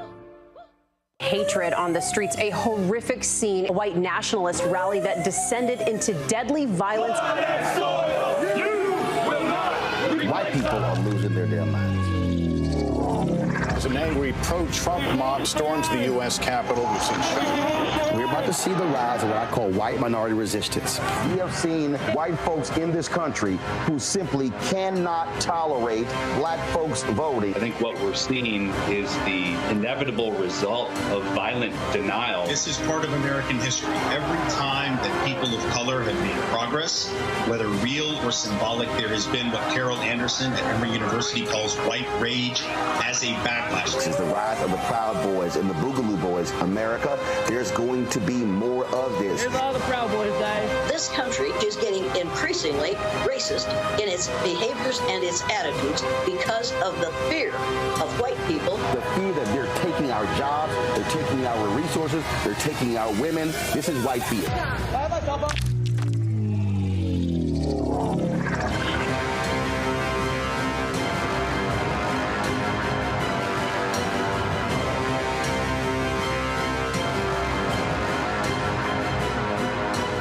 We talk about blackness and what happens in black culture. We're about covering these things that matter to us, speaking to our issues and concerns. This is a genuine people-powered movement. There's a lot of stuff that we're not getting. You get it, and you spread the word. We wish to plead our own cause. Too long have others spoken for us. We cannot tell our own story if we can't pay for it. This is about covering us. Invest in black-owned media. Your dollars matter. We don't have to keep asking them to cover our stuff. So please support us in what we do, folks. We want to hit 2,000 people, $50 this month, raise $100,000. We're behind 100,000, so we want to hit that. Y'all money makes this possible. Checks and money orders go to P.O. Box 57196, Washington, D.C. 20037-0196. The Cash App is $RM Unfiltered. PayPal is R Martin Unfiltered. Venmo is RM Unfiltered. Zelle is Roland at RolandSMartin.com. Next on the Black Table with me, Greg Carr. Immigrants lured off Texas streets and shipped to places like Martha's Vineyard and Washington, D.C. Believe it or not, we've seen it all before. You people in the North, you're so sympathetic to black people, you take them. 60 years ago, they called it the reverse freedom rides.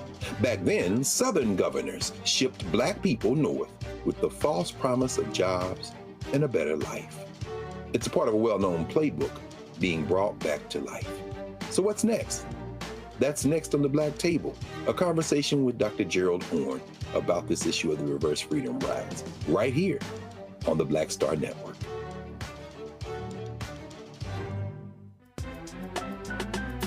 I'm Faraji Muhammad, live from LA.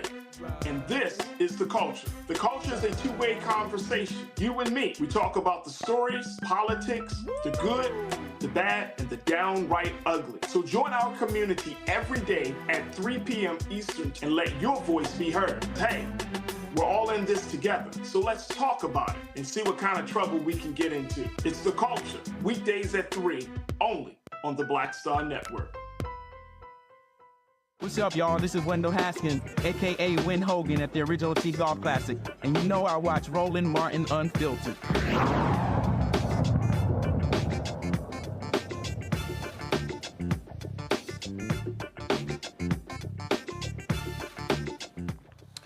Two years ago today, the Minneapolis, Minnesota Police Department was executing a no-knock search warrant in a homicide investigation when SWAT officer Mark Hanneman opened fire on a startled Amir Locke within seconds of opening the door, fatally killing the 22-year-old. Since Amir's murder, his family has been making sure his death was not in vain, especially since Hanneman was not charged with Amir's killing.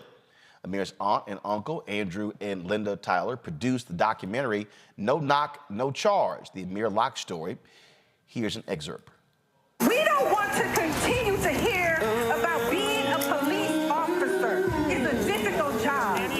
You have to make split decisions. You fear for your life. You're not drafted into the police department. You chose that profession. And if you think being a police officer is a difficult profession, try to be a black man. And we have to have a justice system that's held accountable. So I think when it comes to these no-knock warrants, it's one of the reasons why we advocated a package of reforms in conjunction with public safety measures.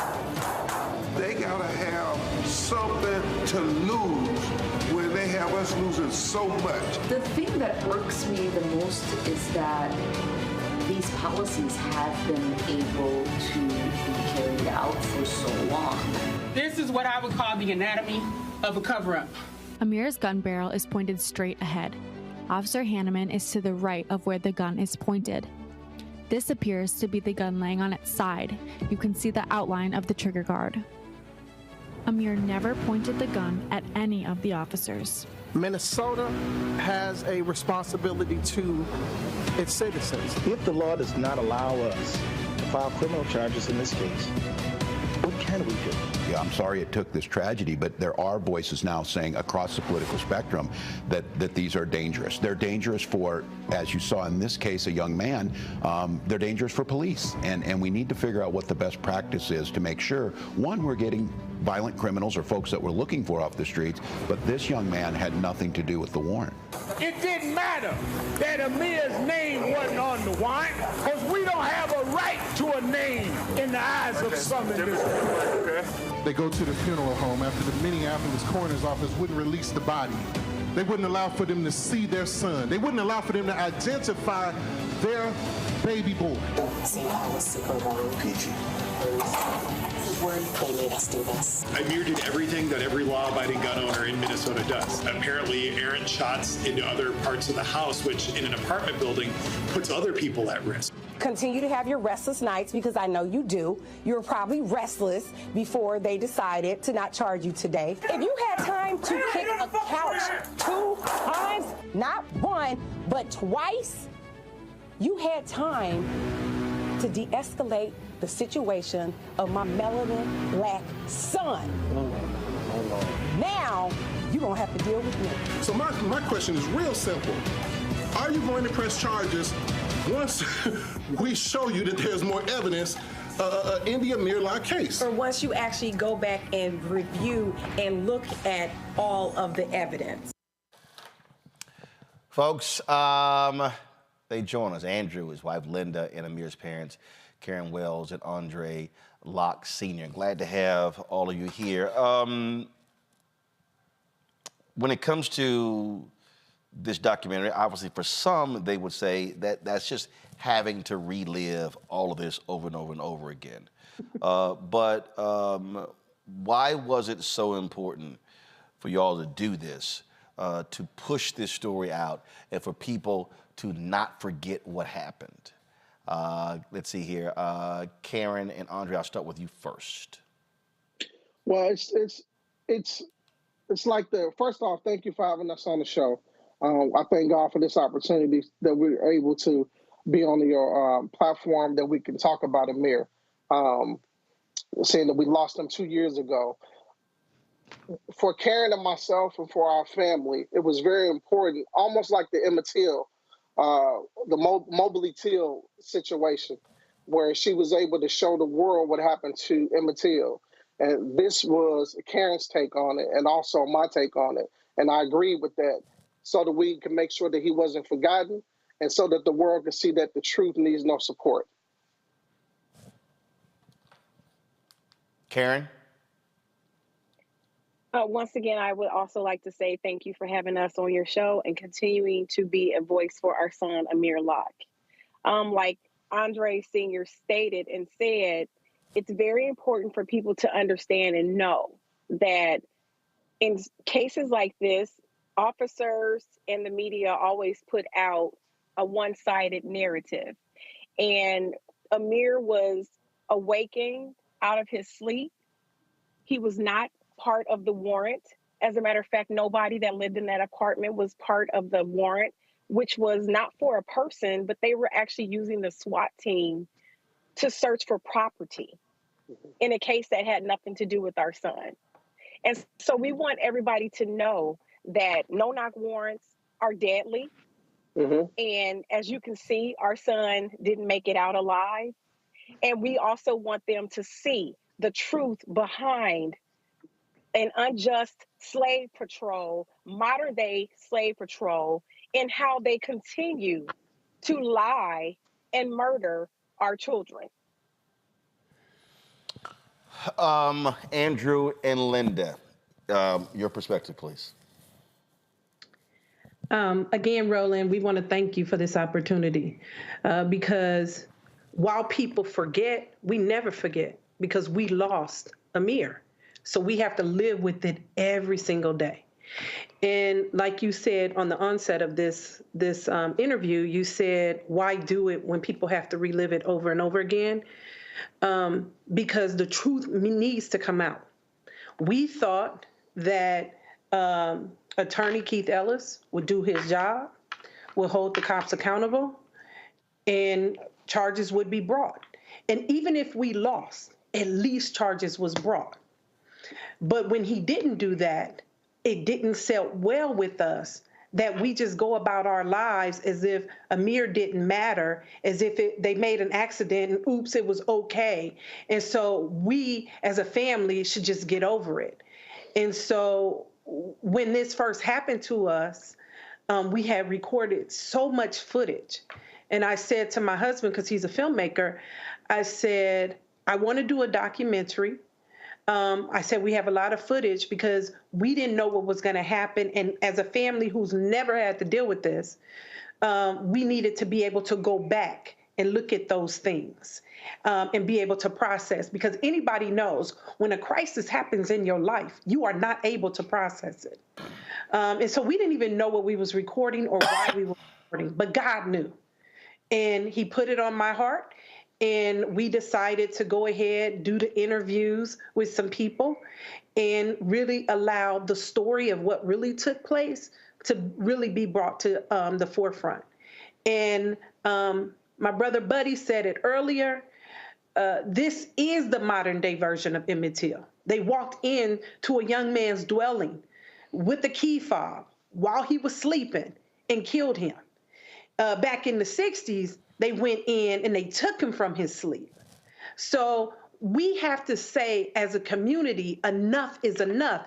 And we as a family, we're not accepting it. We're not just accepting it that we're just going to go away.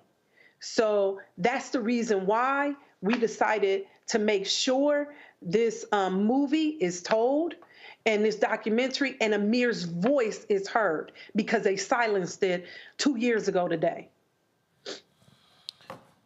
This was one of the notion of banning no-knock warrants was one of the biggest parts of the George Floyd Justice Act that Senator Tim Scott, frankly, killed in Congress. But we've seen how other cities have looked at this as well, and this is being frowned upon.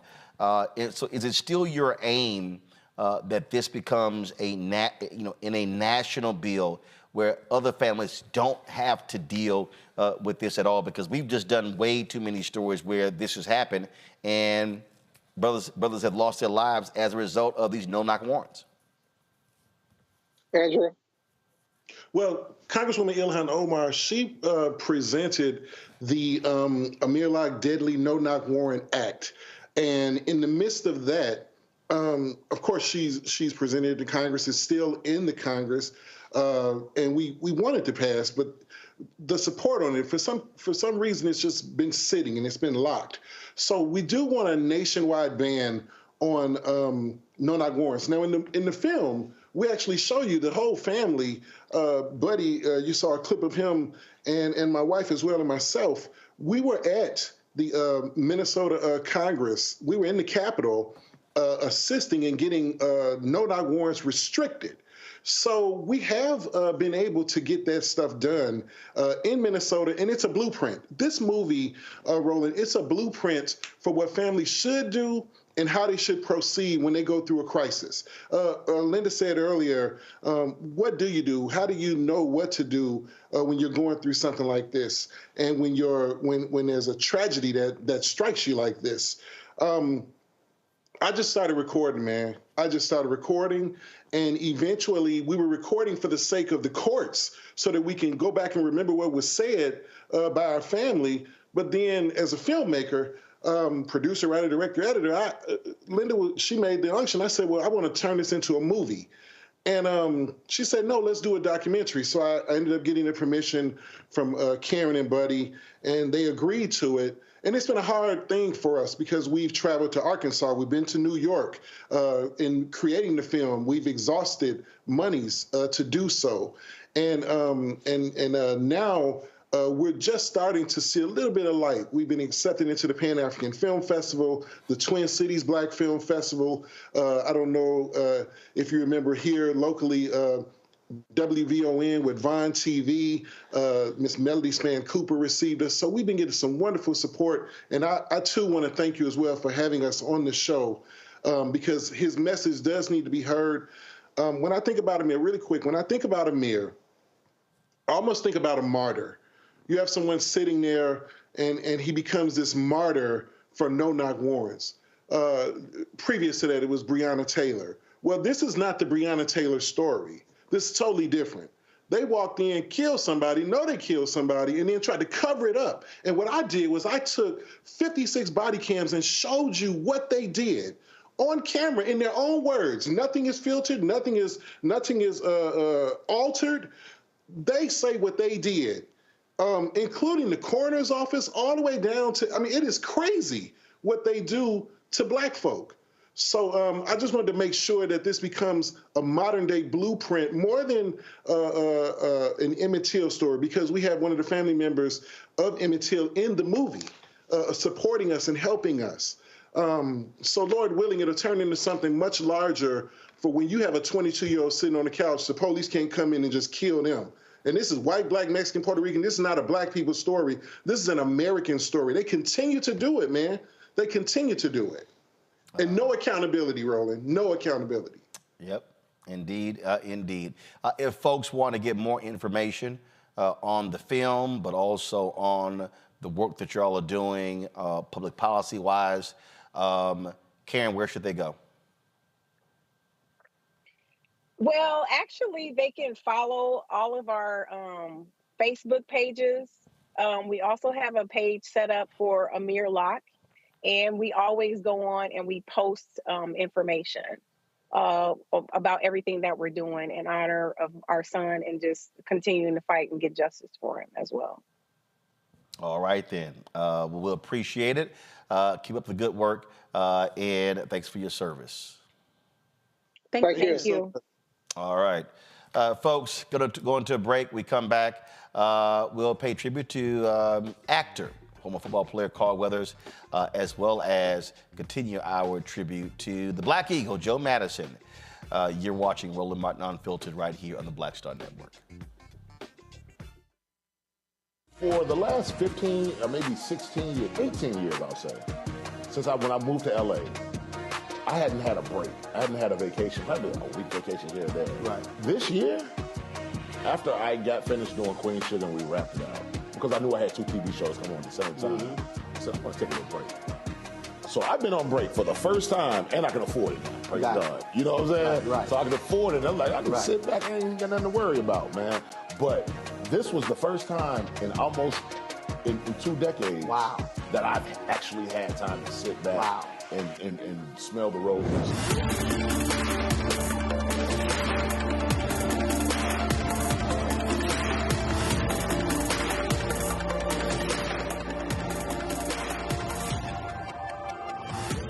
Next on the Black Table with me, Craig Carr.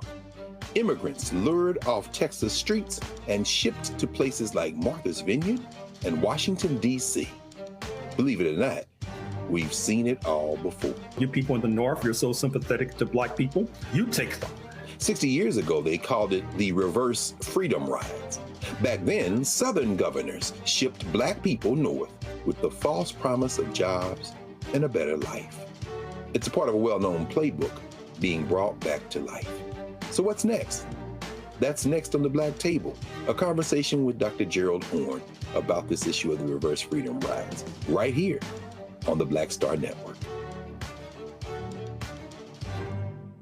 On the next, A Balanced Life with me, Dr. Jackie. How big a role does fear play in your life?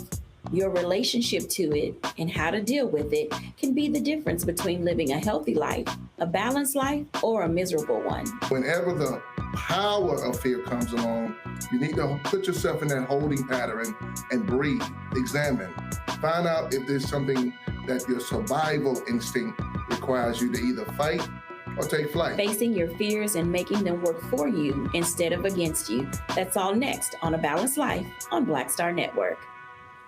Hey, it's John Murray, the executive producer of the new Sherry Shepherd Talk Show. This is your boy, Earthquake. And you're tuned in to Roland Martin, Unfiltered.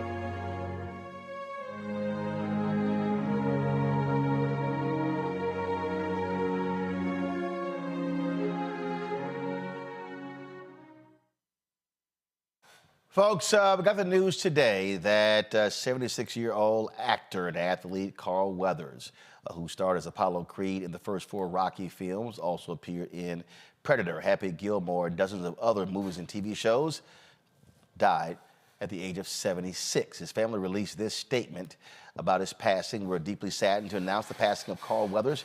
He died peacefully in his sleep on Thursday, February 1st, 2024. Carl was an exceptional human being who lived an extraordinary life. Through his contributions to film, television, the arts, and the sports, he has left an indelible mark and is recognized worldwide and across generations.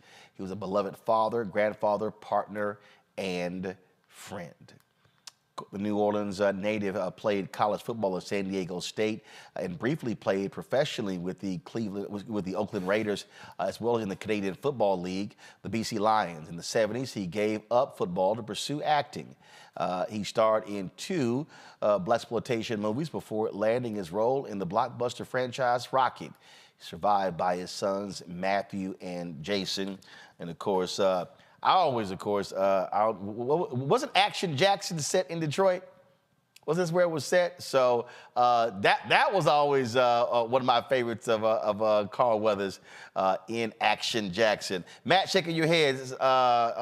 Seems like you a fan of that one too, huh? Always think of when I think of Carl Weathers is Action Jackson first. Absolutely, absolutely. So it was always glad to see him. Kelly, I met and I was trying to find, and I did not. It was funny because we took some photos. There was an Icon Man event in LA probably about 12 years ago, and he was one of the folks there. And I can tell you, anytime I was at different events, and if I did see Carl Weathers there, folks always paid their respects to him, and he was beloved by a lot of folks there in Hollywood.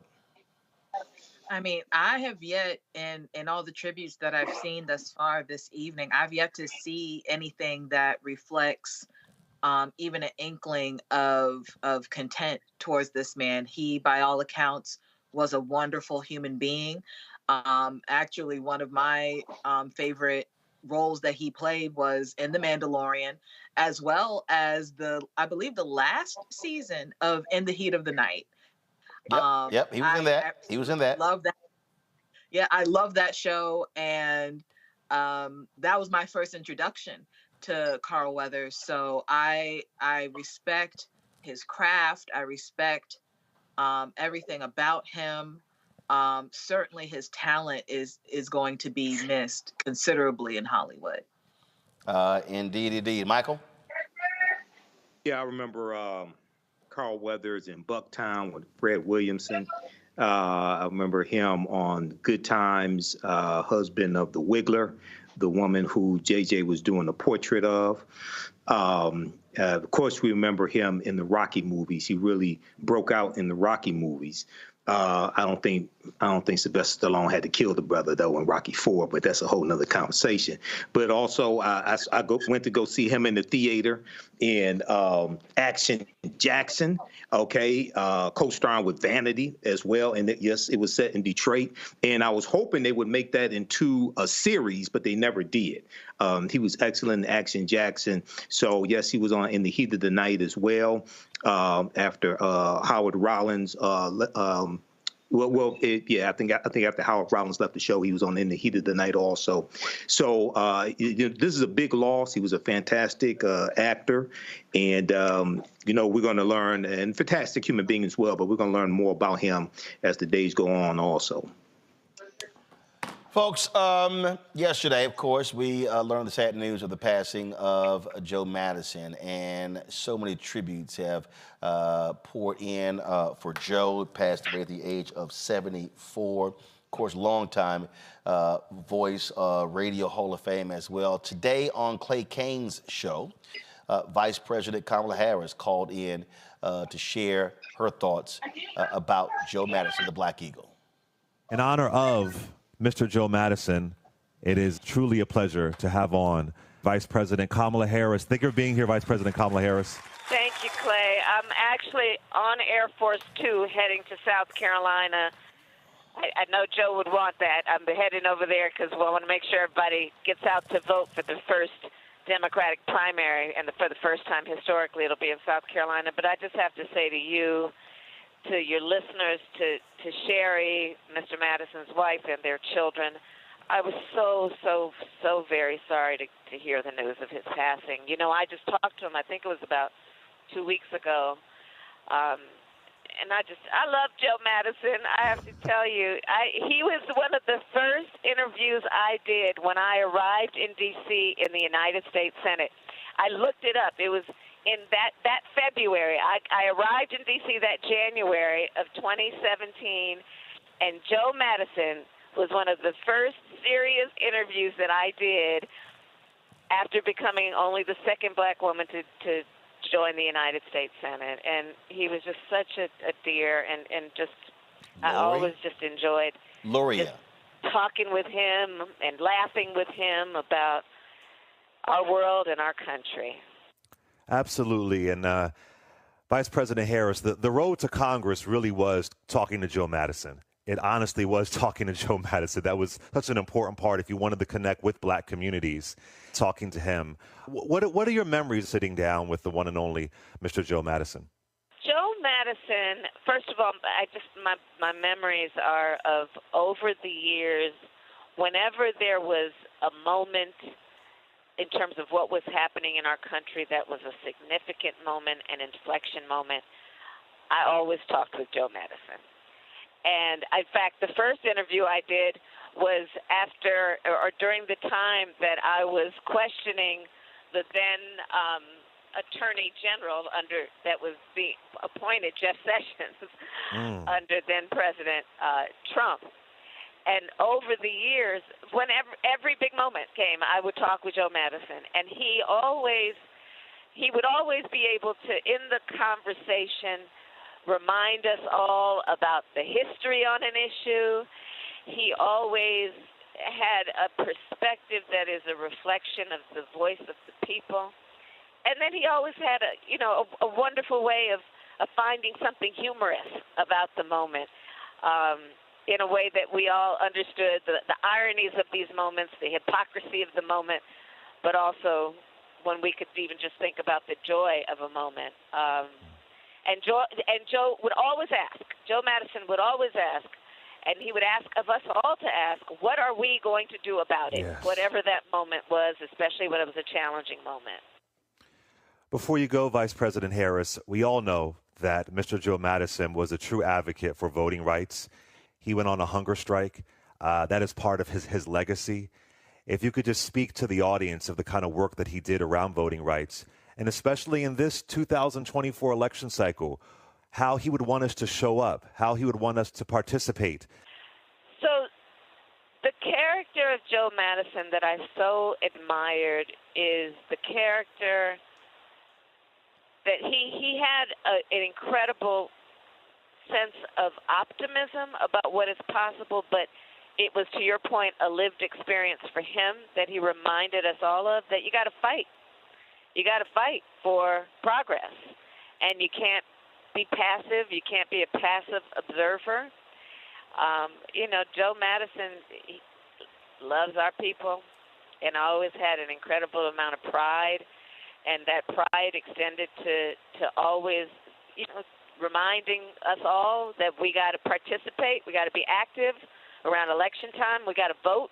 I certainly think about this election coming up this November being an election where we each have to decide what kind of country do we want to live in.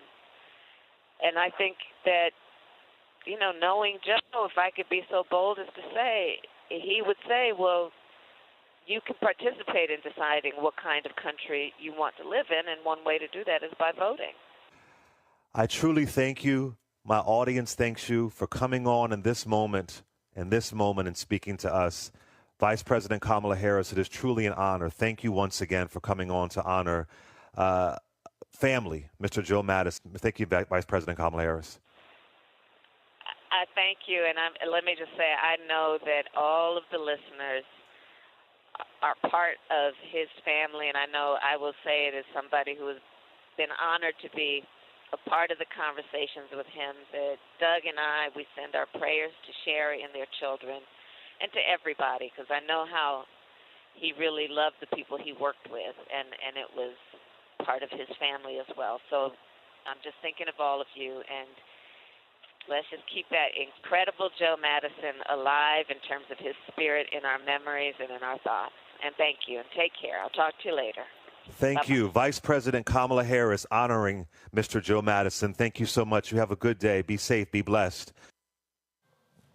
Folks, President Joe Biden released this statement last night, posted on social media.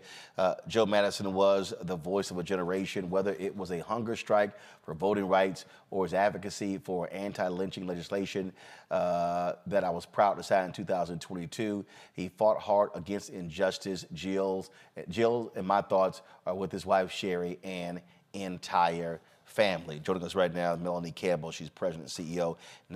Hopefully Melanie will join us soon. Lori Daniels Favors. She's executive director for the Center for Law and Social Justice at Medgar Evers College. Also hosts a show on Sirius XM Radio. Lori, you had, I was looking at some of the social media posts. I was traveling, flying back from Dallas from Pastor Haynes' event last night, and you had quite an emotional show today in honor of Joe Madison. And it was almost impossible not to, Roland.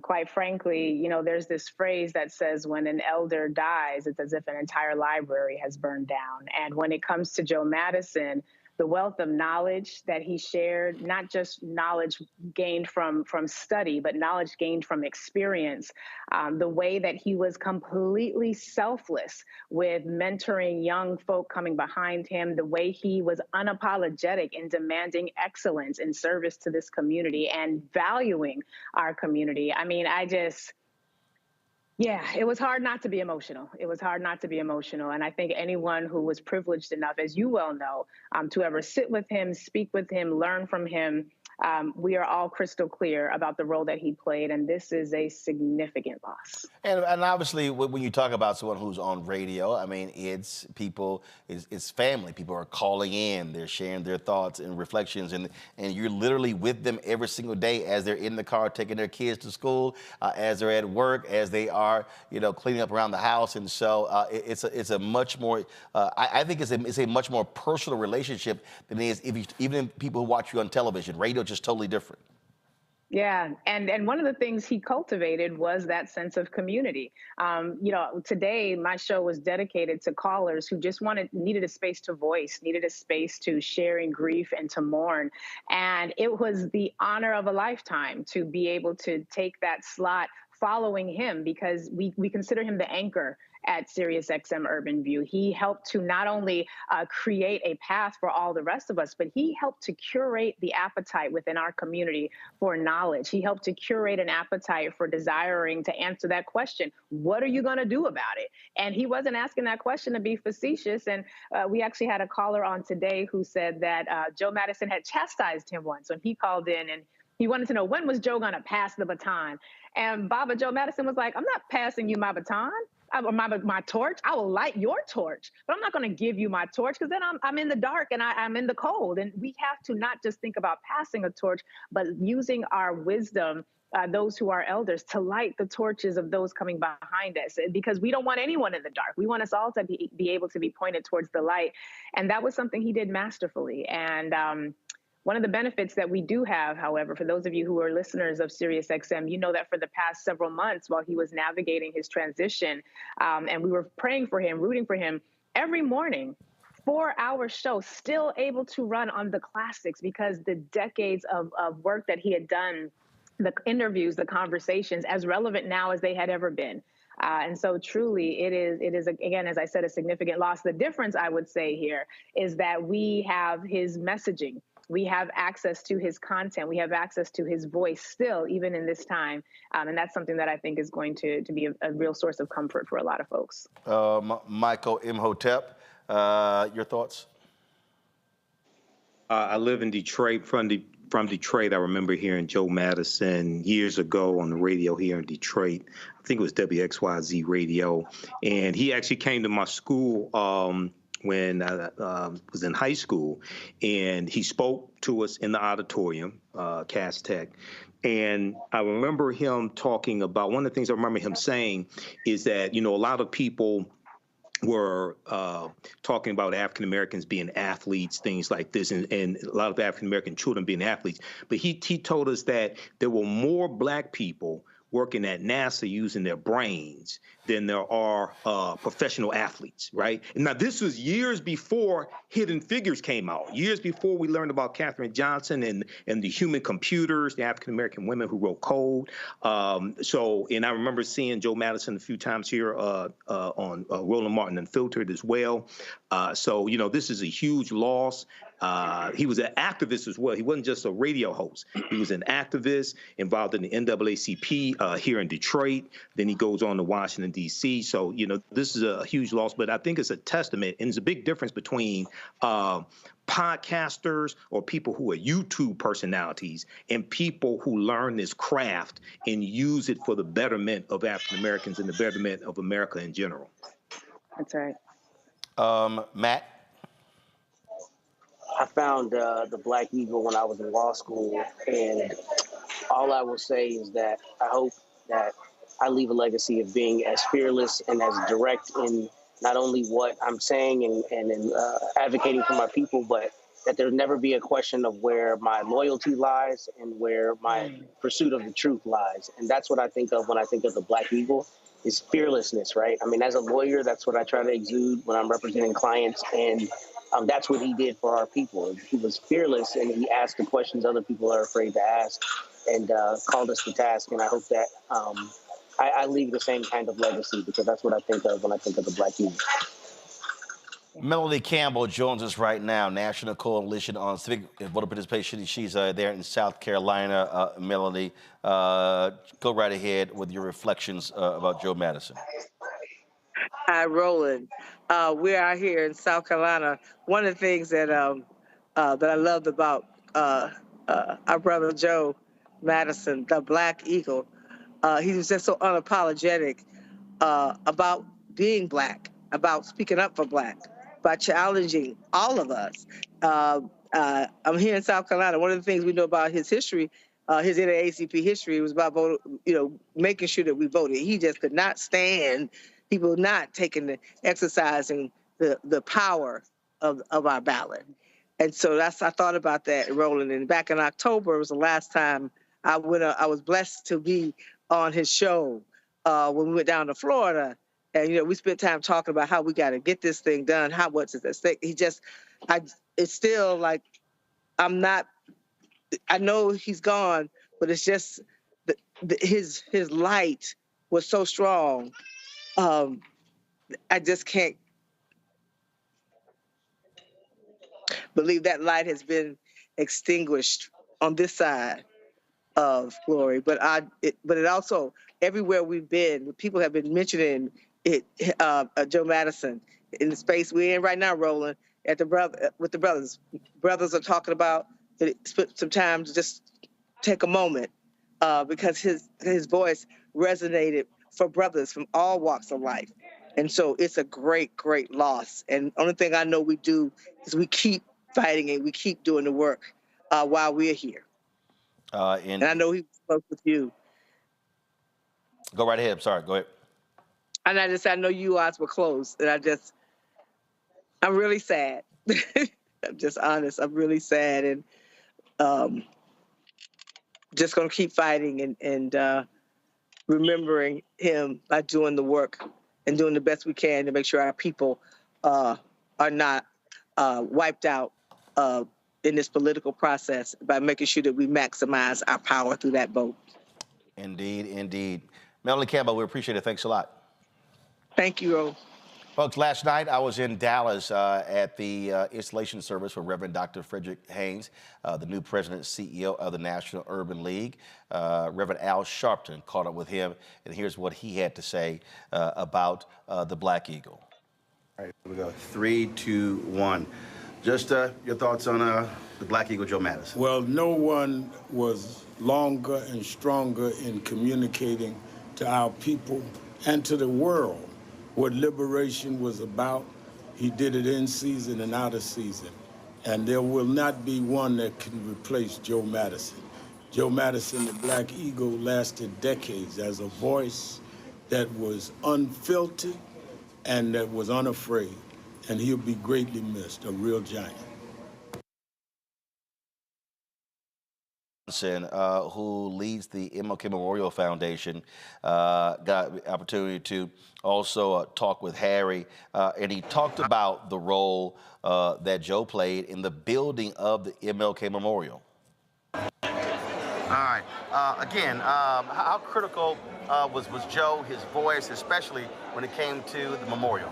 Let me tell you, Joe Madison was just a wonderful human being, from his days in Detroit to being in D.C., helping us with the memorial, especially when we dedicate the memorial. Joe was there every step of the way, helping the voice, to get people out, to contribute, to donate, to build what we now know as the Martin Luther King Memorial. Sorry to hear about his loss. Blessings to his family and all his listeners. He was a great man. And as I said, Reverend Haynes, he is the new president and CEO of the Rainbow Push Coalition, and here is Reverend Haynes. Was our voice, our unapologetic, unafraid voice, who spoke truth to power, but also in the tradition, as you mentioned tonight, Roland, of Frederick Douglass and the North Star. He carried that, man. He carried that. Showing up at marches, protest. I mean, Joe was always there. So he didn't just talk it during his radio show. Joe Madison showed up for us all the time. And so today, man, my heart is broken because this man has left a huge void that we're gonna have to fight to fill, because Joe Madison was about it. And I first met him at a protest march.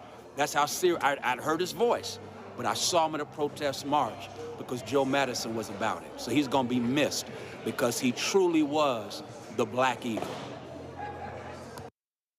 Lori, final thoughts from you when it comes to the folks there at SiriusXM. I mean, he basically was who all looked up to. He was, I dare say, Papa Bear of SiriusXM for the brothers and the sisters. You would not be wrong with that, Brother Roland. And we have this tagline on SiriusXM's Urban View, the channel where we all serve. And the tagline is where talk empowers and becomes action. And Baba Joe Madison embodied what that meant in real time. And he was one of the reasons why a lot of us knew we could be in a space like that, because he believed in us, he believed in our people, he believed in empowering us to do what it was that was necessary to tie our purpose to the needs of our community and to walk in that purpose with our backs straight. And I just pray that we will continue to uphold his legacy. There is no replacing Joe Madison. Let us be crystal clear. But we can all answer the question that he would every day pose to his audience and pose to us. What are you going to do about it? And then get busy figuring it out and get it done. Our people deserve activists, organizers, radio spokespersons who love us unapologetically, and he embodied that. And I just pray that his example continues to be a light for all of us. Lurie Daniel Favors, we appreciate it. Thanks a lot. Thank you. Folks, going to go to a quick break. We're going to come back. We're going to talk about prostate cancer. Joe battled prostate cancer. We recently lost Dexter King to prostate cancer. And of course, Secretary of Defense Lloyd Austin was diagnosed with prostate cancer. We'll talk to a doctor next about the importance of African-American men definitely getting checked for prostate cancer. You're watching Roland Martin Unfiltered on the Black Star Network. Next on the Black Table with me, Greg Carr. Immigrants lured off Texas streets and shipped to places like Martha's Vineyard and Washington, D.C. Believe it or not, we've seen it all before. You people in the North, you're so sympathetic to black people, you take them. 60 years ago, they called it the reverse freedom rides. Back then, Southern governors shipped black people north with the false promise of jobs and a better life. It's a part of a well-known playbook being brought back to life. So what's next? That's next on the Black Table, a conversation with Dr. Gerald Horne about this issue of the reverse freedom rides, right here on the Black Star Network. Hello, I'm Jamia Pugh. I am from Coatesville, Pennsylvania, just an hour right outside of Philadelphia. My name is Jasmine Pugh. I'm also from Coatesville, Pennsylvania. You are watching Roland Martin Unfiltered. Stay right here.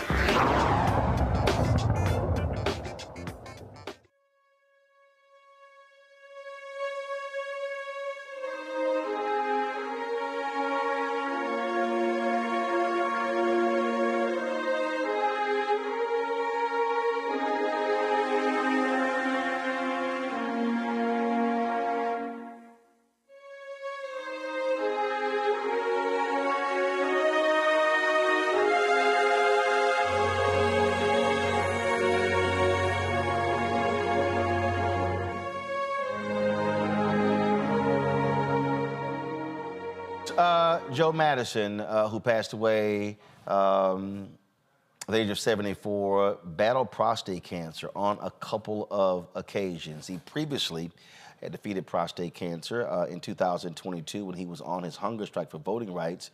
He had announced that it had spread. He continued the hunger strike. This is actually him talking about that with his audience. The Black Eagle. And here's a highlight from today's show. I was looking down this list of clips, and we hadn't, the one clip I have not heard, and that is Jesse Waters. You're correct. Who mocked Joe Biden for his efforts to cure cancer. It's number, play that one. We have it right here. Yeah, play it. You have it. Play that. I want to hear what he said. Play it. The President of the United States made a bold announcement today. He couldn't crush COVID, so he's going to cure cancer instead. In the last 2 years of COVID-19 pandemic, the pandemic has taken more than 800,000 American lives. But that same period of time, cancer has claimed 1.2 million American lives. Now that I am president, this is a presidential White House priority. What many of you don't know is that Joseph R. Biden Jr. is a modern-day Renaissance man. He cut his teeth riding Amtrak all those years, where he was able to read the paper while drinking coffee and handing the conductor his ticket at the same time. So rest assured, cancer will be cured by Joseph Biden, who would have been an oncologist if he didn't run for office. Oh, does Dr. Joe Biden have a lot on his plate? Give me a break. Stop. So he decided to mock the president because the president said, I'm going to make this a priority. And we're going to find a cure for cancer. It reminds me, we're going to go to the moon within the decade. Now, he was off by a year or two.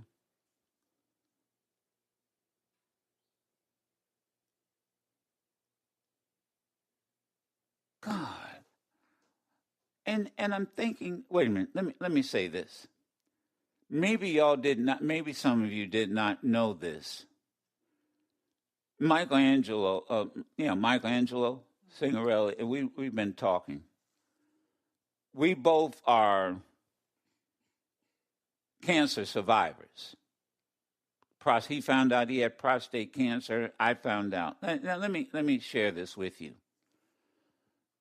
And some of you, I mean, it was no secret. I issued a statement. I started the hunger strike on November 8th. And I think I mentioned, yeah, I did talk about it. I think I did. That by December, I had already been 30 days plus into the hunger strike and found out that my prostate cancer through CAT scan and MRI had spread. The cancer cells had spread to the shoulder and different parts of the body. But the doctor, the oncologist, and he's a combination of oncologist and a urologist. Yeah, urologist. So he said, I looked at the CAT scan and he said, it's spread. Now, how do you want to deal with it? And so the first question was, well, does my protest will it enhance? I mean, will it hurt? Well, should I stop the hunger strike? He said, no.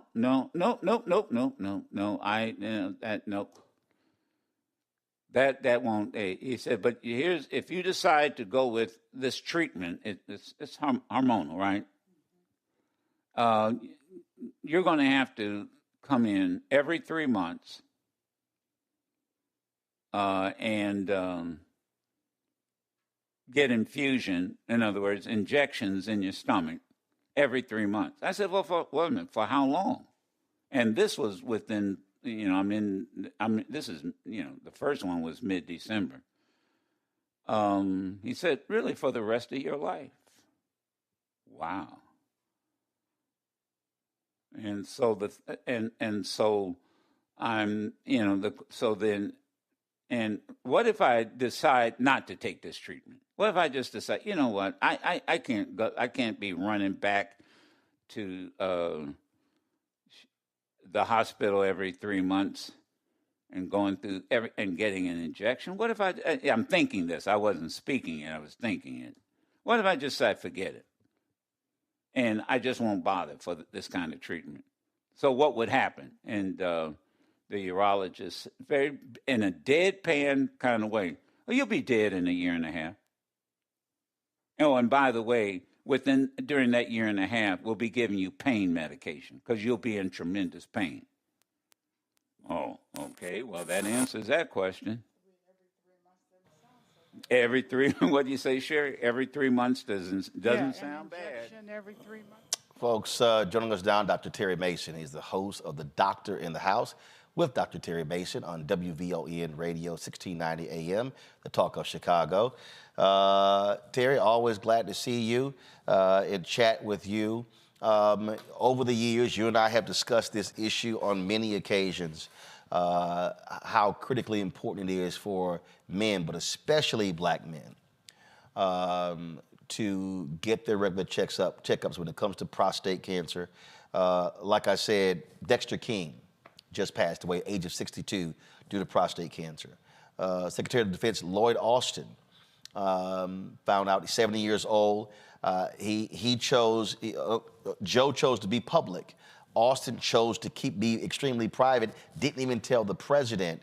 But in fact, this week, he was released from the hospital.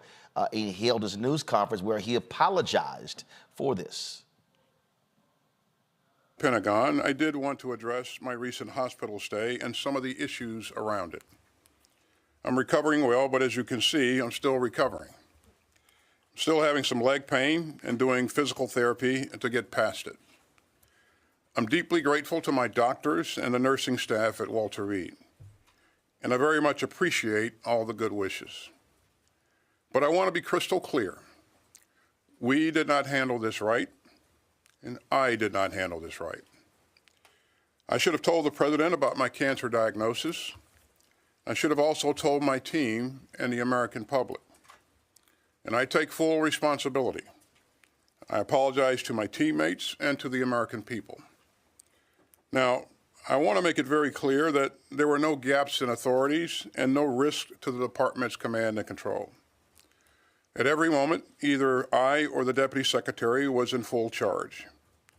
And we've already put in place some new procedures to make sure that any lapses in notification don't happen.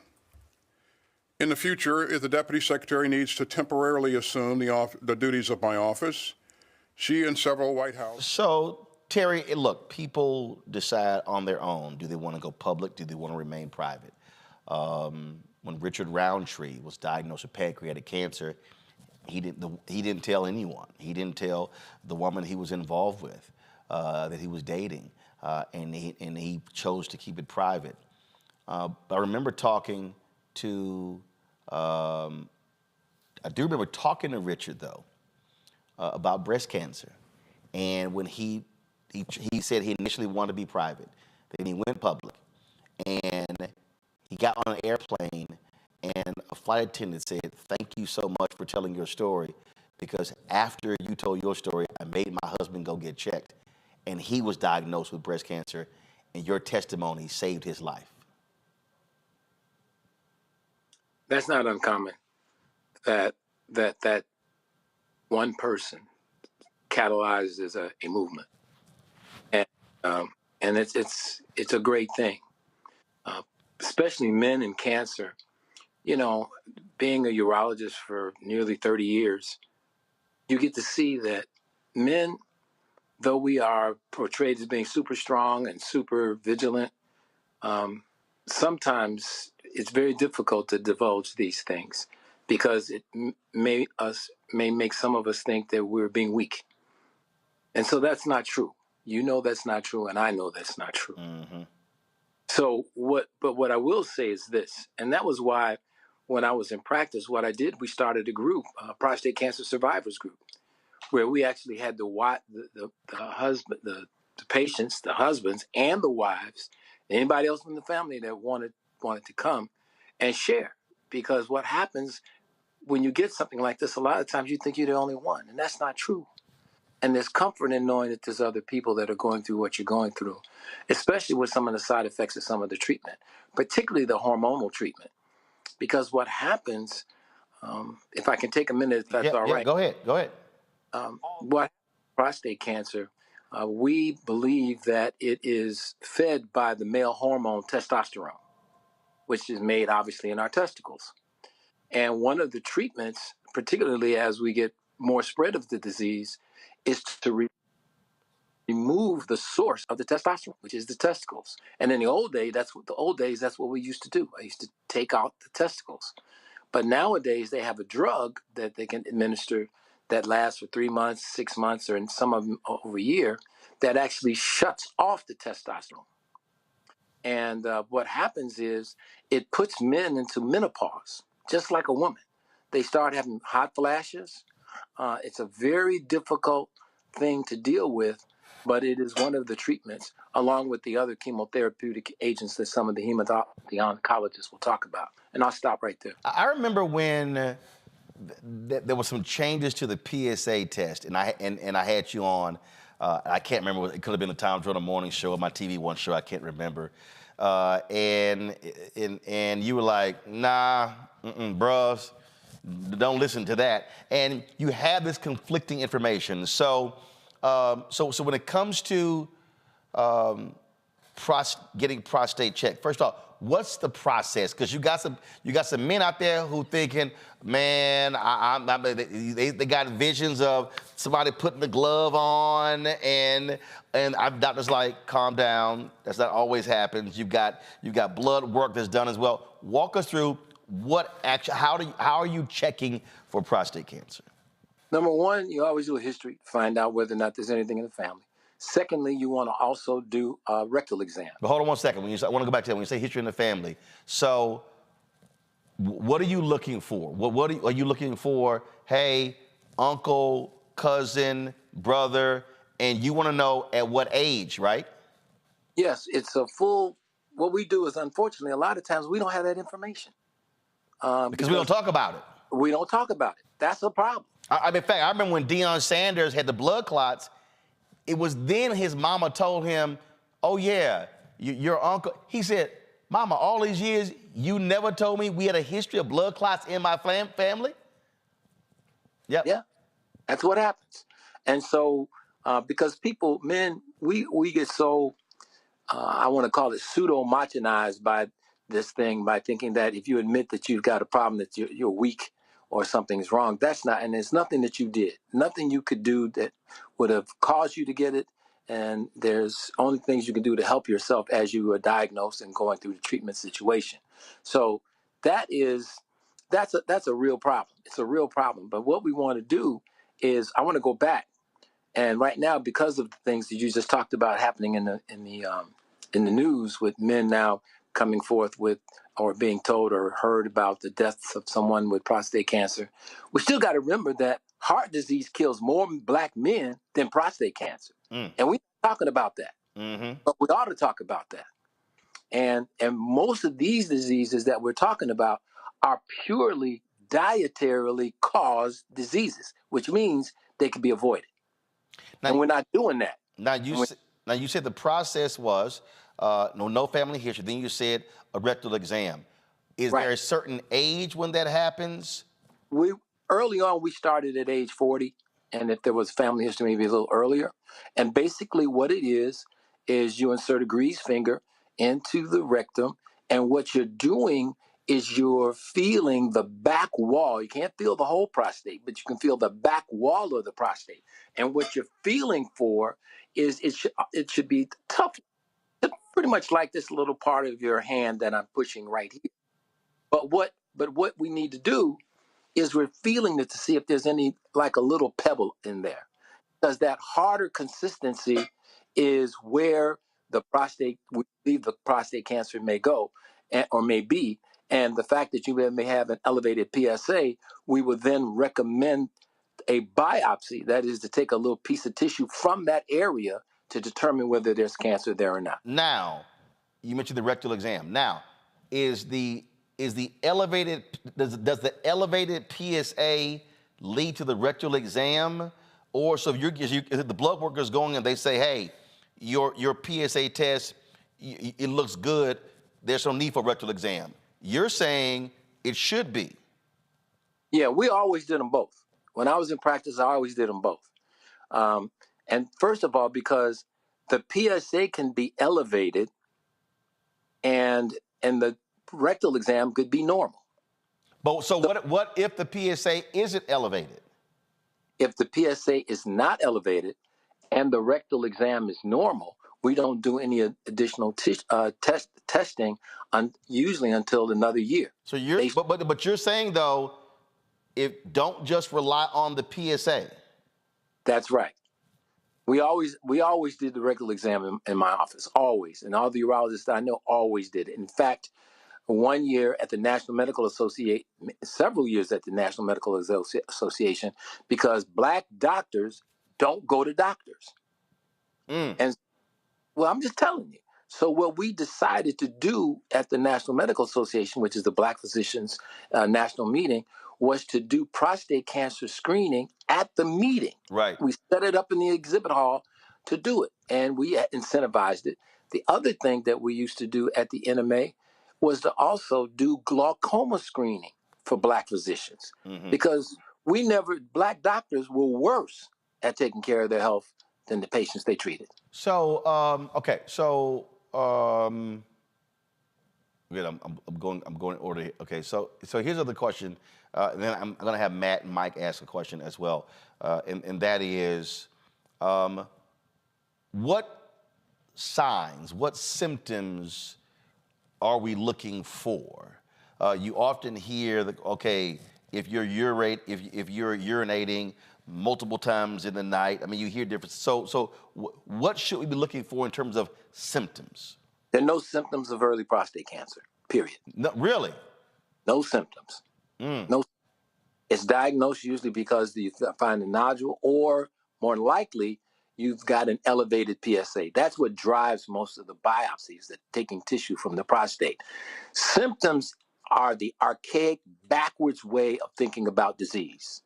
There isn't a symptom that you have in the earliest phase of disease in almost any disease that you can get.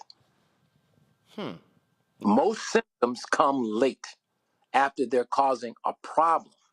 So that's why the symptoms are the wrong way to think about it. And if you think about the prostate and the symptoms referable to urination, the symptoms that you get may be frequency, urgency, when you got to go, you got to go. None of those are specific for cancer.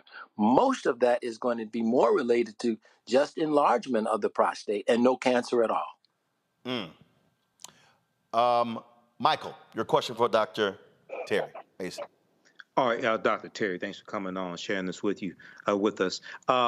So I know you talked a few minutes ago, you talked about testosterone contributing to prostate cancer. But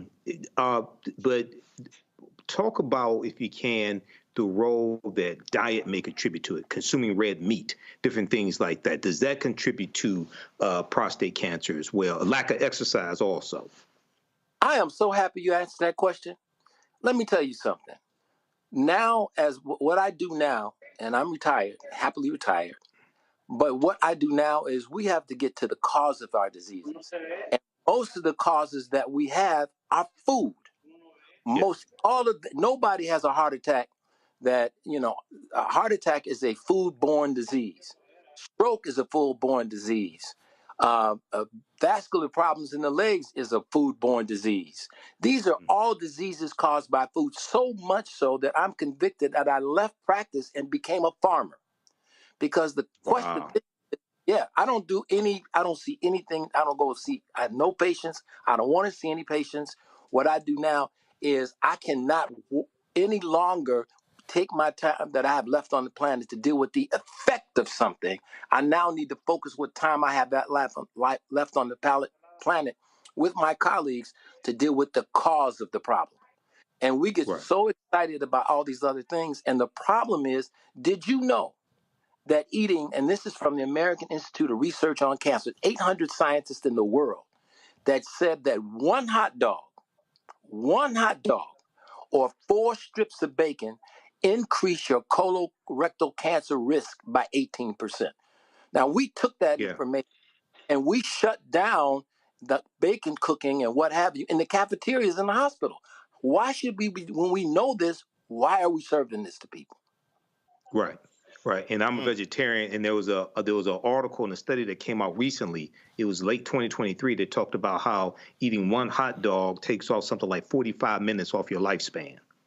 Well, I just told you what it does. It'll take your lifespan away completely. But one of the other things that we do too is we need to understand that our food that we eat, particularly processed food, is very inflammatory. In other words, and I am putting in a shameless plug for one of the movies, Forks Over Knives, where you could see a nice video demonstration of what this means. And you can see that the blood vessels then, because of what we're eating, there's a reaction and causes the blood vessels to become inflamed. And that repair process is what causes the blockages that end up as strokes, heart attacks, and things of that nature. So what we've done, what I've done is that said, I asked God to give me the direction. And right now what we do is we want to grow food, and we want to grow our own food in our own land, so that we know exactly what we're getting, and we know that we're getting the most nutrient-dense foods we can get. We are not going to solve this. Let me tell you something. And this may sound heretic. There is no value proposition in the current medical system for health. Current medical system, the value proposition is based on managing disease. That's where the pharmaceuticals make their money. That's where hospitals and everybody else makes their money. That's how they extract the value. And I'm not saying that's bad. I'm just telling you that's what it is. And so if we're really going to be serious about trying to do something about cancer, if we really want to be serious about trying to do something about stroke, heart disease, other diseases, we got to do that by really changing. We got, for example, all these things that we eat. And Dean, and I'll just give you one quick example and I'll shut up. Dean Ornish did a study looking at men with prostate cancer. And what he did is he took the group and divided them in two groups.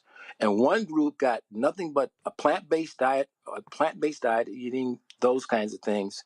And the other group ate the other foods. And the plant-based group also got meditation and things of that nature. Now, two things happened. He then took some prostate cancer cells and he took the blood on both of these different groups and he dripped the blood from the group that was eating the plant-based food and doing yoga and some other things onto prostate cancer cells. They killed 79% of the cells.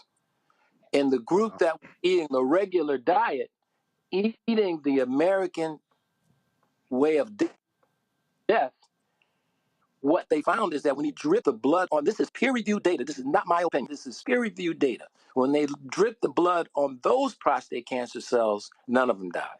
So the question, well, what kind of blood do you want in your body? And this is not, and I don't believe in diets. I don't. I believe you eat to live or you either eat to die. And if you are eating fast foods, if you are eating things that are processed, if you are eating things that are far, far, far away from their origin in terms of the ground, that's why we're farming. Because we do sustainable farming. We don't use any pesticides or anything like that.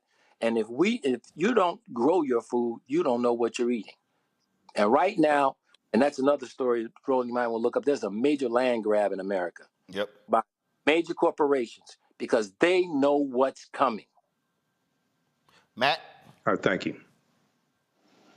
Dr. Mason, my question is a little bit of a follow-up from Michael's. Are there any other markers that people should be looking at in their blood work that indicate a likelihood of prostate cancer outside of PSA down the road? So anything else in blood work?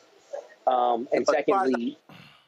As far as I know, there are new things because I've been retired now almost 10 years. So there may be some things that they're working on. But even with those markers, the major thing that we're seeing is inflammation, and that's coming from our food.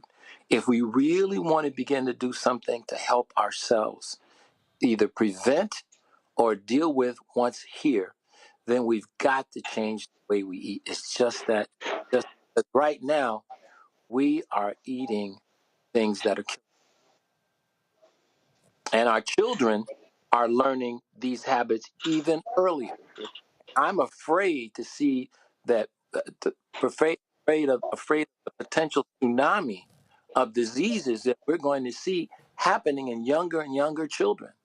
And one of the things that we fought against was they were trying to list lactose intolerance as a, and that's not.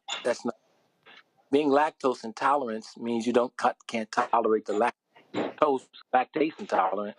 You can tolerate the lactose in the milk.